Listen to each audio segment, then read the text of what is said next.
ನನ್ನ ಸೀನಿಯರಲ್ಲಿ ಒಬ್ಬರು ಇದ್ದ, ಅವನು ಜಿಲ್ಲಾ ಮಟ್ಟದಲ್ಲಿ ಒಂದು ಶೀರ್ಷಾಸನವನ್ನು ಮಾಡಿ ಪ್ರೈಸನ್ನು ತೃತೀಯ ಬಹುಮಾನವನ್ನು ಪಡ್ಕೊಂಡ.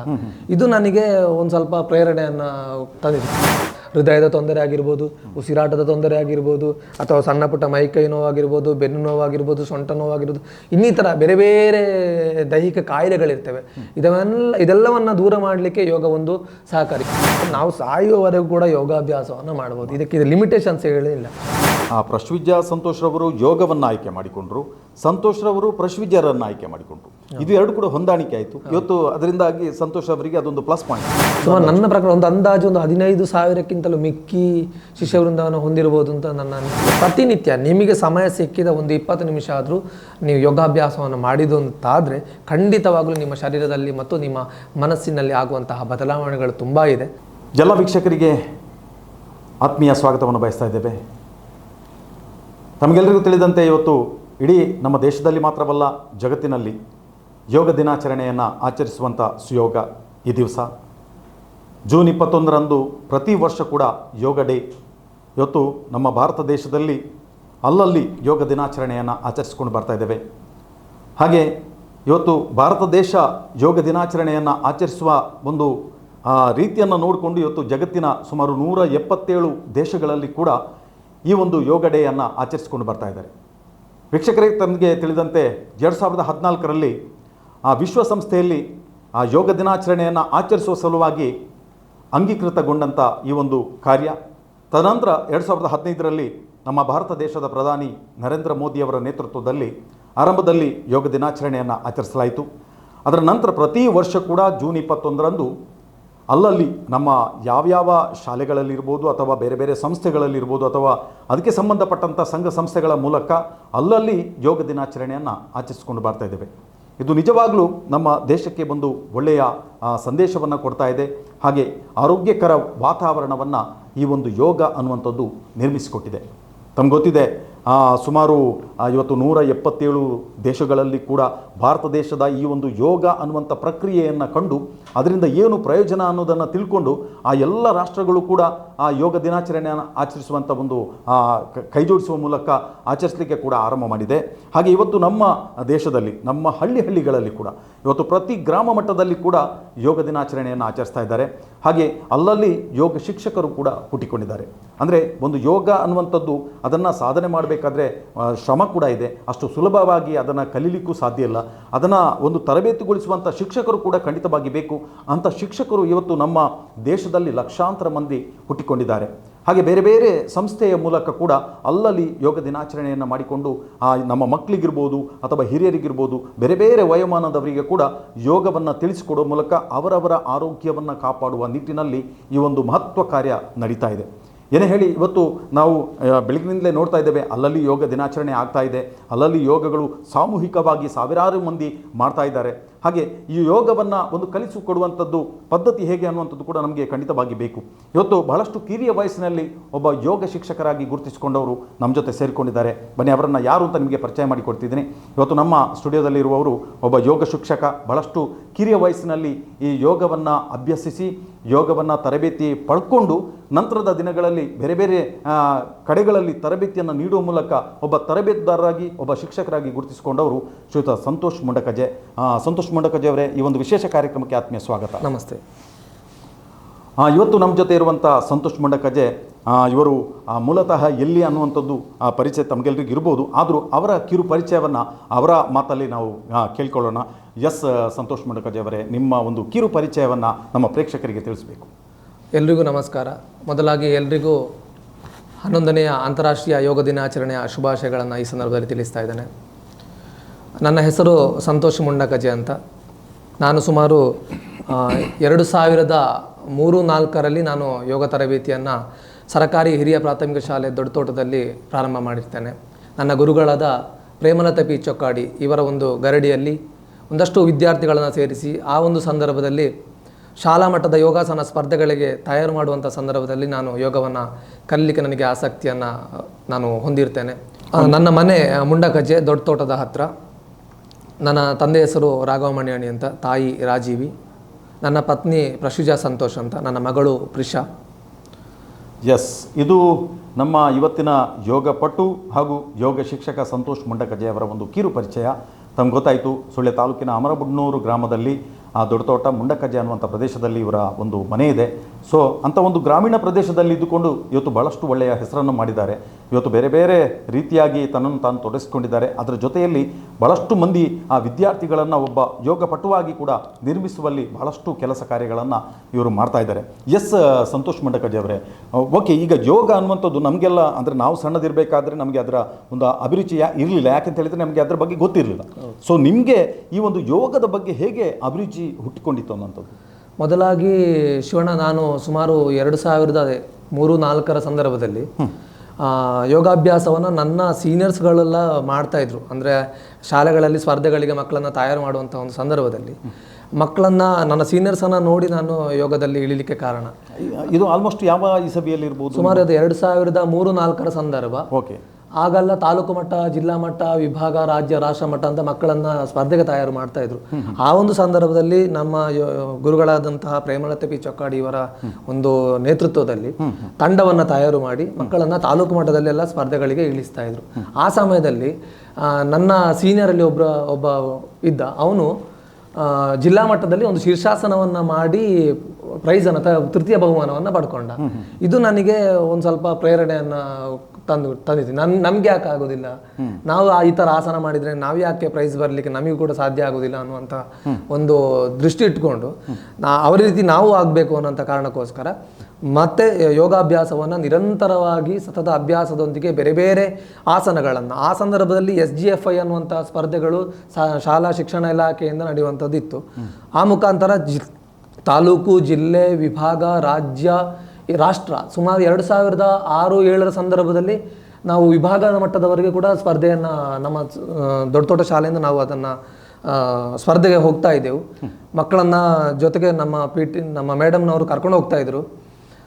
2008ರಲ್ಲಿ ತಾಲೂಕು ಮಟ್ಟವಿನಾಗಿ ಆಯಿತು, ಜಿಲ್ಲೆ ಆಯಿತು, ವಿಭಾಗ ಆಯಿತು, ರಾಜ್ಯ ಮಟ್ಟದಲ್ಲಿ ಪ್ಲೇಸ್ ಬಂತು. ಅಲ್ಲಿಂದ ನೇರವಾಗಿ ನಮಗೆ ದೆಹಲಿಯಲ್ಲಿ ರಾಷ್ಟ್ರ ಮಟ್ಟಕ್ಕೆ ಆಯ್ಕೆ ಆದಂತಹ ಆ ಸಂದರ್ಭದಲ್ಲಿ ಕರ್ನಾಟಕವನ್ನು ಒಂದು ರೆಪ್ರೆಸೆಂಟ್ ಮಾಡಲಿಕ್ಕೆ ಕೂಡ ಒಂದು ಚಾನ್ಸ್ ಸಿಕ್ಕಿತ್ತು ಆವಾಗ. ಆ ನಂತರದಲ್ಲಿ ಮತ್ತೆ ಮೇಡಮ್ ನಮಗೆ ಕಲಿಸಲಿಕ್ಕೆ, ಮೇಡಮ್ ಮತ್ತೆ ಮದುವೆಯಾಗಿ ಹೋದರು. ಆನಂತರ ನಮಗೆ ನಾವೇ ಕಲಿಯುವಂಥ ಸಂದರ್ಭ ಒದಗಿ ಬಂತು. ಆಗ ನಾವು ಆಲ್ಮೋಸ್ಟ್ ನಾವು ಸ್ಪರ್ಧೆಗೆ ಬೇಕಾದಂತಹ ಎಲ್ಲ ಆಸನಗಳನ್ನು ತಯಾರು ಮಾಡಿರೋ ಕಾರಣ ನಮಗೆ ಆಲ್ರೆಡಿ ಬೇಸಿಕ್ ಟಚ್ ಇತ್ತು, ಮತ್ತು ಕಾಂಪಿಟೇಷನ್ ಲೆವೆಲ್ನ ಆಸನಗಳು ಟಚ್ ಇದ್ದ ಕಾರಣ ನಾವು ಒಂದು ತಂಡದಾಗಿ ಮುಂದುವರಿಸಿಕೊಂಡು ಬಂದೆವು. ಆನಂತರ ಹೈಸ್ಕೂಲಿಗೆ, ದೋಗಲಾಡ್ಕ ಶಾಲೆಯಲ್ಲಿ ನಾನು ಹೈಸ್ಕೂಲ್ ಮಾಡಿದ್ದೇನೆ. ಆ ಹೈಸ್ಕೂಲ್ನಲ್ಲಿ ಕೂಡ ನಾನು ರಾಜ್ಯ ಮಟ್ಟದವರೆಗೆ ಕೂಡ ಸ್ಪರ್ಧೆಯನ್ನು ಮಾಡಿರುವಂಥದ್ದು. ನಾವು ನನ್ನ ಗೆಳೆಯರೆಲ್ಲ ಸೇರಿ ಸ್ಪರ್ಧೆಗೆ ಹೋಗಿ ವಿನ್ ಆಗಿ ಬಂದವರು ಇದ್ದೇವೆ. ಆನಂತರ PUC ಸರ್ಕಾರಿ ಪದವಿ ಪೂರ್ವ ಕಾಲೇಜು ಸುಳ್ಯದಲ್ಲಿ ಮಾಡಿದ್ದೆ. ಅಲ್ಲಿ ಕೂಡ ರಾಜ್ಯ ಮಟ್ಟವನ್ನು ಪ್ರತಿನಿಧಿಸಿದ್ದು ಕೂಡ ಆ ಸಂದರ್ಭದಲ್ಲಿ ಇತ್ತು. ಆನಂತರ ಅಲ್ಲಿಂದ ಡಿಪ್ಲೊಮಾವನ್ನು ನಾನು ಮಾಡಿರುವಂಥದ್ದು KVG ಪಾಲಿಟೆಕ್ನಿಕ್ ಸುಳ್ಯದಲ್ಲಿ. ಅಲ್ಲಿ ಸಹ ಆವಾಗ ನಮಗೆ, ಇವಾಗ ಡಿಗ್ರಿ ಕಾಲೇಜುಗಳಲ್ಲಿ ಯೂನಿವರ್ಸಿಟಿ ಕಾಂಪಿಟೇಷನ್ಗಳೆಲ್ಲ ಇತ್ತು. ಈಗ ನಾವು ಡಿಪ್ಲೊಮಾ ಮಾಡಿದಾಗ ನಮಗೆ ಅದು ಟೆಕ್ನಿಕಲ್ ಬೋರ್ಡ್ ಆದ ಕಾರಣ ನಮಗೆ ಕಾಂಪಿಟೇಷನ್ ಲೆವೆಲಲ್ಲಿ ಪಾರ್ಟಿಸಿಪೇಟ್ ಮಾಡಲಿಕ್ಕೆ ಆಗಲಿಲ್ಲ. ಆ ಸಂದರ್ಭದಲ್ಲಿ ನಾನು ರಂಗಾಯಣದಲ್ಲಿ ಒಂದು ಸಾಂಸ್ಕೃತಿಕ ವೈಭವ ಅಂತೇಳಿ ವಿಶ್ವಮಾನವ ಸಾಂಸ್ಕೃತಿಕ ವೈಭವ ಅಂತ ಒಂದು ದೊಡ್ಡ ಮಟ್ಟಿನ ಒಂದು ಕಾರ್ಯಕ್ರಮ ಆಗಿತ್ತು. ಆ ಸಂದರ್ಭದಲ್ಲಿ ನಾನು ನನ್ನ ಗೆಳೆಯ ಯೋಗದಲ್ಲಿ ಒಂದು ಯೋಗಾಭ್ಯಾಸವನ್ನು ಮಾಡಿ ಅದನ್ನು ಪ್ರದರ್ಶನವನ್ನು ಕೊಟ್ಟು ಅಲ್ಲಿ ತೃತೀಯ ಬಹುಮಾನವನ್ನು, ಇಡೀ ರಾಜ್ಯದಲ್ಲಿ ತೃತೀಯ ಬಹುಮಾನವನ್ನು ಪಡ್ಕೊಂಡದ್ದು ಕೂಡ ಆ ಸಂದರ್ಭದಲ್ಲಿ ಆಗಿತ್ತು. ಅದು ಬಹಳ ವಿಶೇಷವಾಗಿತ್ತು. ಆಗೆಲ್ಲ ತುಂಬ ಅಷ್ಟು ಸಪೋರ್ಟ್ ಇರಲಿಲ್ಲ ನಮಗೆ, ಹಣಕಾಸಿನ ತೊಂದರೆ ಇತ್ತು, ಬಹಳ ಕಷ್ಟದ ಜೀವನ. ಆ ಮಧ್ಯೆಯೂ ಸಹ ಆಗ ಸೋಷಿಯಲ್ ಮೀಡಿಯಾದಲ್ಲಿ ಕೂಡ ಇಷ್ಟು ಪ್ರಚಾರ ಎಲ್ಲ ಇರಲಿಲ್ಲ. ತದನಂತರದಿಂದ ಬಹಳ ಅದು ಹೇಗೆ ನೀವು ಹೇಳಿದ ಹಾಗೆ ಸನ್ಮಾನ್ಯ ಪ್ರಧಾನಮಂತ್ರಿಗಳ ಆಶಯದೊಂದಿಗೆ 2014-15 ಏನು ಯೋಗ ಡೇ ಅಂತ ಆಚರಣೆ ಬಂತು. ಆನಂತರ ಇಡೀ ವರ್ಲ್ಡ್ ವೈಡ್ ಫುಲ್ ಯೋಗ ಡೇ ಬಂದ ಕಾರಣ ಫುಲ್ ಇಡೀ ವರ್ಲ್ಡ್ ಯೋಗಮಯ ಆಯಿತು. ಆನಂತರದಲ್ಲಿ ಹೀಗೆ ನಮ್ಮದು ಜರ್ನಿ ಸ್ಟಾಪ್ ಆಗಲಿಲ್ಲ. ಏನು ಮಾಡಿದೆ ಅಂತ ಹೇಳಿದರೆ 2014-15 ಸಂದರ್ಭದಲ್ಲಿ ನಾನು ಸ್ವಂತ ಒಂದು ಯೋಗ ತರಬೇತಿ ಕೇಂದ್ರವನ್ನು ಪ್ರಾರಂಭ ಮಾಡಬೇಕು ಅಂತ ಹೇಳಿ ಸುಳ್ಯದಲ್ಲಿ. ಅಲ್ಲಿಗೆ ಬರ್ತೇನೆ ಸರ್. ಅದಕ್ಕಿಂತ ಮುಂಚಿತವಾಗಿ, ಸೊ ಈಗ ನೀವು ಹೇಳಿದ್ರಿ ಅಂದರೆ ಬಾಲ್ಯದಿಂದಲೇ ನಿಮಗೆ ಯೋಗದಲ್ಲಿ ಅಂದರೆ ಶಾಲೆಯಿಂದಲೇ ನಿಮಗೆ ಹುಟ್ಟಿಕೊಂಡದ್ದು, ಅಭಿರುಚಿ ಹುಟ್ಟಿಕೊಂಡದ್ದು ಶಾಲೆಯಿಂದ. ಅಂದರೆ ನಿಮ್ಮ ಅಲ್ಲಿಯ ಗುರುಗಳ ಒಂದು ಸಪೋರ್ಟಿಂದ ಇರ್ಬೋದು, ಅಥವಾ ನೀವು ಹೇಳಿದ್ರಿ ಇನ್ನೊಬ್ಬರನ್ನ ನೋಡಿ ನಾನು ಅವರ ಹಾಗೆ ನಾವು ಕೂಡ ಮಾಡಬೇಕು ಅನ್ನುವಂಥ ನಿಟ್ಟಿನಲ್ಲಿ ಅದೊಂದು ಪ್ರೇರಣೆ ನಿಮಗೆ ಸಿಕ್ಕಿತ್ತು ಅಂತ. ಓಕೆ, ಅದರ ನಂತರ ನೀವು ಅದನ್ನು ಕಂಟಿನ್ಯೂ ಮಾಡ್ಕೊಂಡು ಬಂದ್ರಿ, ಬೇರೆ ಬೇರೆ ಕೆಟಗರಿ ವೈಸ್ ಅಥವಾ ವಿಭಾಗಗಳಲ್ಲಿ ಪಾರ್ಟಿಸಿಪೇಟ್ ಮಾಡಿದ್ರಿ. ಸೊ ಈಗ ನಿಮಗೆ ಆ ಯೋಗ ನೀವೇ ಸ್ವತಃ ಮಾಡಿದವರು, ನೀವು ಅದನ್ನು ಅನುಭವಿಸಿದವರು. ಯೋಗದಿಂದ ಆಗುವಂಥ ಪ್ರಯೋಜನ ಏನು ಅನ್ನುವಂಥದ್ದು ನಿಮಗೆ ಕಂಡುಕೊಂಡದ್ದು? ತುಂಬ ಪ್ರಯೋಜನ ಇದೆ. ಈಗ ಹೇಳುವುದಾದರೆ ನಾವು ದೈಹಿಕವಾಗಿ ಮತ್ತು ಮಾನಸಿಕವಾಗಿ ಎರಡೂ ಸ್ತರಗಳಲ್ಲಿ ಮತ್ತು ಆಧ್ಯಾತ್ಮಿಕವಾಗಿ ಕೂಡ ಬಹಳ ಪ್ರಯೋಜನ ಇದೆ. ಸರಳವಾಗಿ ಹೇಳುವುದಾದರೆ ಈಗ ನಾವೆಲ್ಲರೂ ಈಗ ಒತ್ತಡದ ಜೀವನ, ತುಂಬ ಜಂಜಾಟ ಇದೆ. ಆಗಿನ ಸಂದರ್ಭದಲ್ಲಿ ನಮಗೆ ಆ ರೀತಿಯ ಒಂದು ಅನುಭವಗಳು ಇರಲಿಲ್ಲ, ಅಷ್ಟೇನು ಕಷ್ಟಗಳಿರಲಿಲ್ಲ. ಅಂದರೆ ಒತ್ತಡ ಅಂದರೆ ಏನು ಮತ್ತು ಈ ಥರದ ಬದುಕು ಏನು ಅಂತ ಹೇಳಿದರೆ ಗೊತ್ತೇ ಇರಲಿಲ್ಲ. ಅದು ಸಹ ಬಹಳ ಸ್ಪರ್ಧೆಗಳಿಗೆ ಮಾತ್ರ ನಾವು ಅದನ್ನು ತೆಗೆದುಕೊಂಡಿದ್ದೆವು. ತದನಂತರ ಯಾವಾಗ ನಾನು ಬೆಂಗಳೂರಿನಲ್ಲಿ ಅದನ್ನು ಒಂದು ಕೋರ್ಸ್ ಮಾಡಿಕೊಂಡು ಯೋಗ ಸರ್ಟಿಫೈಡ್ ಮಾಡಿ ಯೋಗ ಕ್ಲಾಸ್ ಕೊಡಲಿಕ್ಕೆ ಸ್ಟಾರ್ಟ್ ಮಾಡಿದ್ನೋ, ಆ ನಂತರದಿಂದ ಯೋಗದಿಂದ ನನಗೆ ತುಂಬ ಪ್ರಯೋಜನ ಇದೆ. ಬೇಸಿಕಲಿ ನಾನು ನ್ಯಾಷನಲ್ ರೆಪ್ರೆಸೆಂಟ್ ಮಾಡಿದ ಕಾರಣ ನನಗೆ ಒಂದು ರೀತಿಯಲ್ಲಿ ರಾಷ್ಟ್ರಮಟ್ಟದ ಯೋಗಪಟು ಮತ್ತು ಆ ಥರದ ಒಂದು ಪ್ರಶಸ್ತಿ ಮತ್ತು ಬಹುಮಾನಗಳ ಒಂದು ಸಿಕ್ಕಿರುವಂಥ ಒಂದು ಸಂತೋಷ. ಆದರೆ ಅದಕ್ಕಿಂತಲೂ ನಂತರ ಯೋಗ ಅಂತ ಹೇಳಿದರೆ ಬರೀ ಸ್ಪರ್ಧೆ ಅಲ್ಲ, ಬರೀ ವ್ಯಾಯಾಮವಲ್ಲ ಅಂತ ಗೊತ್ತಿದ್ದದ್ದು ಆ ನಂತರದಲ್ಲಿ ನಮಗೆ ಕಲಿತಾ ಅದು ಗೊತ್ತಿರುವಂಥದ್ದು. ದೈಹಿಕವಾಗಿ ಹೇಳೋದಾದರೆ ನಾವು ಶಿವಣ್ಣ ಈಗ ಬಹಳ ದೈಹಿಕವಾಗಿ ನಾವು ತುಂಬ ಕಾಯಿಲೆಗೆ ಒಳಗಾಗ್ತೇವೆ. ಇವಾಗ ಹೃದಯದ ತೊಂದರೆ ಆಗಿರ್ಬೋದು, ಉಸಿರಾಟದ ತೊಂದರೆ ಆಗಿರ್ಬೋದು, ಅಥವಾ ಸಣ್ಣ ಪುಟ್ಟ ಮೈಕೈ ನೋವಾಗಿರ್ಬೋದು, ಬೆನ್ನು ನೋವಾಗಿರ್ಬೋದು, ಸೊಂಟ ನೋವಾಗಿರ್ಬೋದು, ಇನ್ನಿತರ ಬೇರೆ ಬೇರೆ ದೈಹಿಕ ಕಾಯಿಲೆಗಳಿರ್ತವೆ. ಇದೆಲ್ಲವನ್ನು ದೂರ ಮಾಡಲಿಕ್ಕೆ ಯೋಗ ಒಂದು ಸಹಕಾರಿ. ಯಾವ ರೀತಿ ಅಂತ ಹೇಳಿದರೆ, ಶರೀರದಲ್ಲಿ ಒಂದಷ್ಟು ಸಮಯ ನಾವು ಯೋಗಾಭ್ಯಾಸವನ್ನು ಮಾಡಿದರೆ ನಮ್ಮ ಶರೀರದಲ್ಲಿ ರೋಗ ನಿರೋಧಕ ಶಕ್ತಿಯನ್ನು ಹೆಚ್ಚು ಮಾಡಲಿಕ್ಕೆ ಸಾಧ್ಯತೆ ಉಂಟು ಅಲ್ವಾ. ಅದೇ ರೀತಿ ಪ್ರಾಣಾಯಾಮ ಅಭ್ಯಾಸವನ್ನು ಮಾಡಿದರೆ ನಮಗೆ ಉಸಿರಾಟದ ತೊಂದರೆಯನ್ನು ದೂರ ಮಾಡ್ಕೊಳ್ಬೋದು. ಅದೇ ರೀತಿ ಇಡೀ ನಮ್ಮ ದಿನನಿತ್ಯ ಚಟುವಟಿಕೆಗಳನ್ನು ಅತ್ಯಂತ ಲವಲವಿಕೆಯಿಂದ ಮಾಡಬೇಕು ಅಂತಂದರೆ ಯೋಗಾಭ್ಯಾಸದ ಮೊರೆ ಹೋದರೆ ತುಂಬ ಉತ್ತಮ ಅಂತ ನಾನು ಭಾವಿಸ್ತೇನೆ. ಒಬ್ಬ ಅಂದರೆ ನೀವು ಹೇಳಿದಾಗೆ ಈ ಯೋಗದಿಂದ ಆರೋಗ್ಯವನ್ನು ಕಾಪಾಡಿಕೊಳ್ಬೋದು, ದೈಹಿಕ ಮತ್ತು ಮಾನಸಿಕ ಒತ್ತಡವನ್ನು ಸ್ಥಿಮಿತದಲ್ಲಿ ಇಟ್ಕೊಳ್ಬೋದು. ಎಸ್, ಅದು ಕರೆಕ್ಟ್. ಆದರೆ ಒಬ್ಬ ಯೋಗ ಪಟು ಅಂತ ಅನಿಸ್ಕೊಳ್ಬೇಕು ಅಂತ ಆದರೆ ಅವನು ಎಷ್ಟರ ಮಟ್ಟಿಗೆ ಅದರಲ್ಲಿ ತೊಡಗಿಸ್ಕೊಳ್ಬೇಕು ಅನ್ನುವಂಥದ್ದು? ಒಬ್ಬ ಯೋಗಪಟು ಅಂತ ನಮಗೆ ಅನಿಸ್ಬೇಕು ಅಂತಾದರೆ ಮೊದಲು ಅವನಿಗೆ ಸುಮಾರು ಒಂದು 5ರಿಂದ 6-7 ವರ್ಷಗಳ ಅನುಭವ ಬೇಕು. ಅವನು ಆ ಅಭ್ಯಾಸ ಮಾಡಿ ಸ್ವತಃ ಅನುಭವವನ್ನು ಪಡೆದುಕೊಂಡಿರಬೇಕು. ಯಾವ ಯೋಗಾಸನಗಳನ್ನು ಯಾವ ರೀತಿ ಮಾಡುವಂಥದ್ದು, ಅದರ ಅಭ್ಯಾಸಗಳ ಪ್ರಕಾರ ಹೇಗೆ, ಯಾವ ರೀತಿ ಅದರ ಮೆಥಡನ್ನು ಯೋಗಾಭ್ಯಾಸವನ್ನು ಮಾಡಬೇಕು, ಆಸನಗಳ ರಚನೆ ಹೇಗೆ, ಫೈನಲ್ ಪೋಸ್ಚರ್ಸ್ಗಳು ಹೇಗೆ, ಮತ್ತು ಯಾವ ಆಸನಗಳನ್ನು ಮಾಡಿದರೆ ಯಾವುದಕ್ಕೆ ಒಳಿತಾಗ್ತದೆ, ಯಾವುದಕ್ಕೆ ಕೆಡುಕಾಗ್ತದೆ ಅನ್ನುವಂತಹ ಸಂಪೂರ್ಣ ಮಾಹಿತಿ ಅವನು ಪಡ್ಕೊಂಡಿರಬೇಕು. ನಂತರ ಒಂದು ಒಳ್ಳೆಯ ಸಂಸ್ಥೆಯಿಂದ ಅವನು ಪ್ರಮಾಣೀಕೃತವಾದಂಥ ಸರ್ಟಿಫಿಕೇಟನ್ನು ಅವನು ಪಡೆದುಕೊಂಡಿರಬೇಕು. ಆ ನಂತರದಲ್ಲಿ ಅವನು ಯೋಗಾಭ್ಯಾಸವನ್ನು ಪ್ರಾರಂಭ ಮಾಡಬೇಕು, ಯೋಗಾಭ್ಯಾಸವನ್ನು ಕೊಡಲಿಕ್ಕೆ ಪ್ರಾರಂಭ ಮಾಡಬೇಕು. Yes, okay. ಈಗ ನೀವು ಹೇಳಿದ್ರಿ ಒಬ್ಬ ಯೋಗ ಸಾಧನೆ ಮಾಡಬೇಕು ಅಥವಾ ಯೋಗ ಶಿಕ್ಷಣವನ್ನು ಪಡ್ಕೊಳ್ಬೇಕು ಅಂತ ಆದರೆ ಅವನಿಗೆ ಒಂದು ಅರ್ಹತೆ ಅಂತ ಬೇಕಾಗ್ತದೆ, ಅಥವಾ ಅವನಲ್ಲಿ ಏನಾದರೂ ನ್ಯೂನ್ಯತೆಗಳಿದ್ದರೆ ಅಂಥ ಸಂದರ್ಭದಲ್ಲಿ ಹೇಗೆ ಅದನ್ನು ನಿಭಾಯಿಸಬಹುದು ಅಂತ? ಈಗ ಯೋಗಾಭ್ಯಾಸ ಮಾಡಬೇಕಾದ್ರೆ ಪ್ರಾರಂಭದಲ್ಲಿ ಅವನಿಗೆ ಈಗ ಸಣ್ಣ ಪುಟ್ಟ ಅಂದರೆ ಒಂದು 5 ವರ್ಷದಿಂದ ಮೇಲೆ 5-6 ವರ್ಷಗಳ 8 ವರ್ಷದವರೆಗೆ ಅವನ ಶರೀರದಲ್ಲಿ ಅವನ ಸ್ನಾಯುಗಳ ಬಲವರ್ಧನೆ ಆಗಿರ್ಬೋದು ಅಥವಾ ಸ್ನಾಯುಗಳ ಬೆಳವಣಿಗೆಗಳಾಗ್ತಾ ಇರ್ತದೆ ಸಣ್ಣ ಮಗುವೆ ಆದರೆ ಒಂದು 5 ವರ್ಷದ ಕೆಳಭಾಗದಲ್ಲಿ ಅವರಿಗೆ ಅದು ನಾವು ಏನು ಕ್ಲಾಸ್ ಕೊಡ್ತೇವೆ ಅದು ಕೂಡ ಅವರಿಗೆ ಅರ್ಥ ಆಗೋದಿಲ್ಲ. ಸುಮಾರು 5 ವರ್ಷಗಳಿಂದ ಮೇಲೆ 6-7 ವರ್ಷ ಪ್ರಾರಂಭ ಆಯಿತು ಅಂತಂದರೆ ಅವರು ಯೋಗಾಭ್ಯಾಸವನ್ನು ಸೇರಿಕೊಳ್ಬೋದು. ಸುಮಾರು ಇದಕ್ಕೆ ಏಜ್ ಲಿಮಿಟ್ ಅಂತ ಇರುವುದಿಲ್ಲ ಶಿವಣ್ಣ. ಹೇಗಂತ ಹೇಳಿದರೆ ನಾವು ಸಾಯುವವರೆಗೂ ಕೂಡ ಯೋಗಾಭ್ಯಾಸವನ್ನು ಮಾಡ್ಬೋದು, ಇದಕ್ಕೆ ಲಿಮಿಟೇಷನ್ಸ್ ಹೇಳಿಲ್ಲ. ಮತ್ತು ಈಗ ಹೇಳ್ತಾರೆ ವಿಶೇಷ ಚೇತನ ಮಕ್ಕಳಿಗೆ ಯೋಗಾಭ್ಯಾಸವನ್ನು ಮಾಡ್ಬೋದು, ಖಂಡಿತವಾಗ್ಲೂ ಮಾಡ್ಬೋದು, ಅದರಲ್ಲಿ ಏನು ಸಮಸ್ಯೆ ಇಲ್ಲ. ಆದರೆ ಅವರು ಅಭ್ಯಾಸ ಮಾಡುವಾಗ ಯಾವ ರೀತಿ ಅವರು ಅಭ್ಯಾಸ ಮಾಡ್ತಾ ಇದ್ದಾರೆ, ಆ ಗುರುಗಳು ಯಾವ ರೀತಿ ಅವರಿಗೆ ಅಭ್ಯಾಸ ಕೊಡಬೇಕು ಅನ್ನುವಂಥದ್ದು ಸ್ಪಷ್ಟ ಮಾಹಿತಿ ಗುರುಗಳಿಗೆ ಗೊತ್ತಿರಬೇಕು, ಮತ್ತು ಪಡ್ಕೊಂಡಂತಹ ವಿದ್ಯಾರ್ಥಿಗೂ ಗೊತ್ತಿರಬೇಕಾಗ್ತದೆ. ಮತ್ತು ಅದರ ಬಗ್ಗೆ ಕಂಪ್ಲೀಟಾಗಿ ಅರಿವನ್ನು ಹೊಂದಿರಬೇಕಾಗ್ತದೆ ಶಿಕ್ಷಕರು ಮತ್ತು ಪಡೆದುಕೊಳ್ಳುವಂತಹ ವಿದ್ಯಾರ್ಥಿ ಅದರ ಬಗ್ಗೆ ಸಂಪೂರ್ಣವಾಗಿ ಜ್ಞಾನವನ್ನು ಹೊಂದಿರಬೇಕು. ಉದಾಹರಣೆಗೆ ಈಗ ಏನಾದರೂ ಅವನಿಗೆ ತುಂಬ ಹೃದಯದ ತೊಂದರೆ ಇದೆ ಅಂತ ನಾವು ಉದಾಹರಣೆ ತಗೊಳ್ಳುವ. ಆಗ ಅವನು ವೈದ್ಯರ ಬಳಿ ತೆರಳಿರ್ತಾನೆ. ವೈದ್ಯರು ಅವನಿಗೆ ನಿರ್ದೇಶನ ಕೊಟ್ಟಿರ್ತಾರೆ, ನೋಡಿ ಯೋಗಾಭ್ಯಾಸ ಮಾಡುವಾಗ ನೀವು ಅತ್ಯಂತ ಕ್ಲಿಷ್ಟಕರವಾದ ಆಸನಗಳನ್ನ ಪ್ರಯತ್ನ ಪಡಬೇಡಿ, ಅತಿಯಾದ ವಿಪರೀತವಾದ ಮುಂದಕ್ಕೆ ಬಾಗಿ ಮಾಡುವ ಆಸನ, ಹಿಂದಕ್ಕೆ ತಿರುಚಿ ಮಾಡುವ ದೇಹವನ್ನು ತಿರುಚಿ ಮಾಡುವ ಆಸನ, ಯಾವುದೇ ಶಾರೀರಕ್ಕೆ ದೇಹಕ್ಕೆ ತುಂಬ ಒತ್ತಡವನ್ನು ಕೊಡುವಂಥ ಆಸನಗಳನ್ನು ಮಾಡಬೇಡಿ ಅನ್ನುವಂಥ ಸೂಚನೆಯನ್ನು ಕೊಟ್ಟಿರ್ತಾರೆ. ಆ ಸಂದರ್ಭದಲ್ಲಿ ಯಾವುದೋ ವಿಡಿಯೋ ನೋಡಿಕೊಂಡು ಅಥವಾ ಯಾವುದೋ ಒಂದು ಯೂಟ್ಯೂಬ್ಗಳಲ್ಲಿ ಏನೋ ಒಂದು ವಿಡಿಯೋ ನೋಡಿಕೊಂಡು ಅವರ ಅಭ್ಯಾಸವನ್ನು ಮಾಡಿರ್ತಾರೆ. ಆಗ ಅವರು ತೊಂದರೆಗೆ ಒಳಗಾಗ್ತಾರೆ.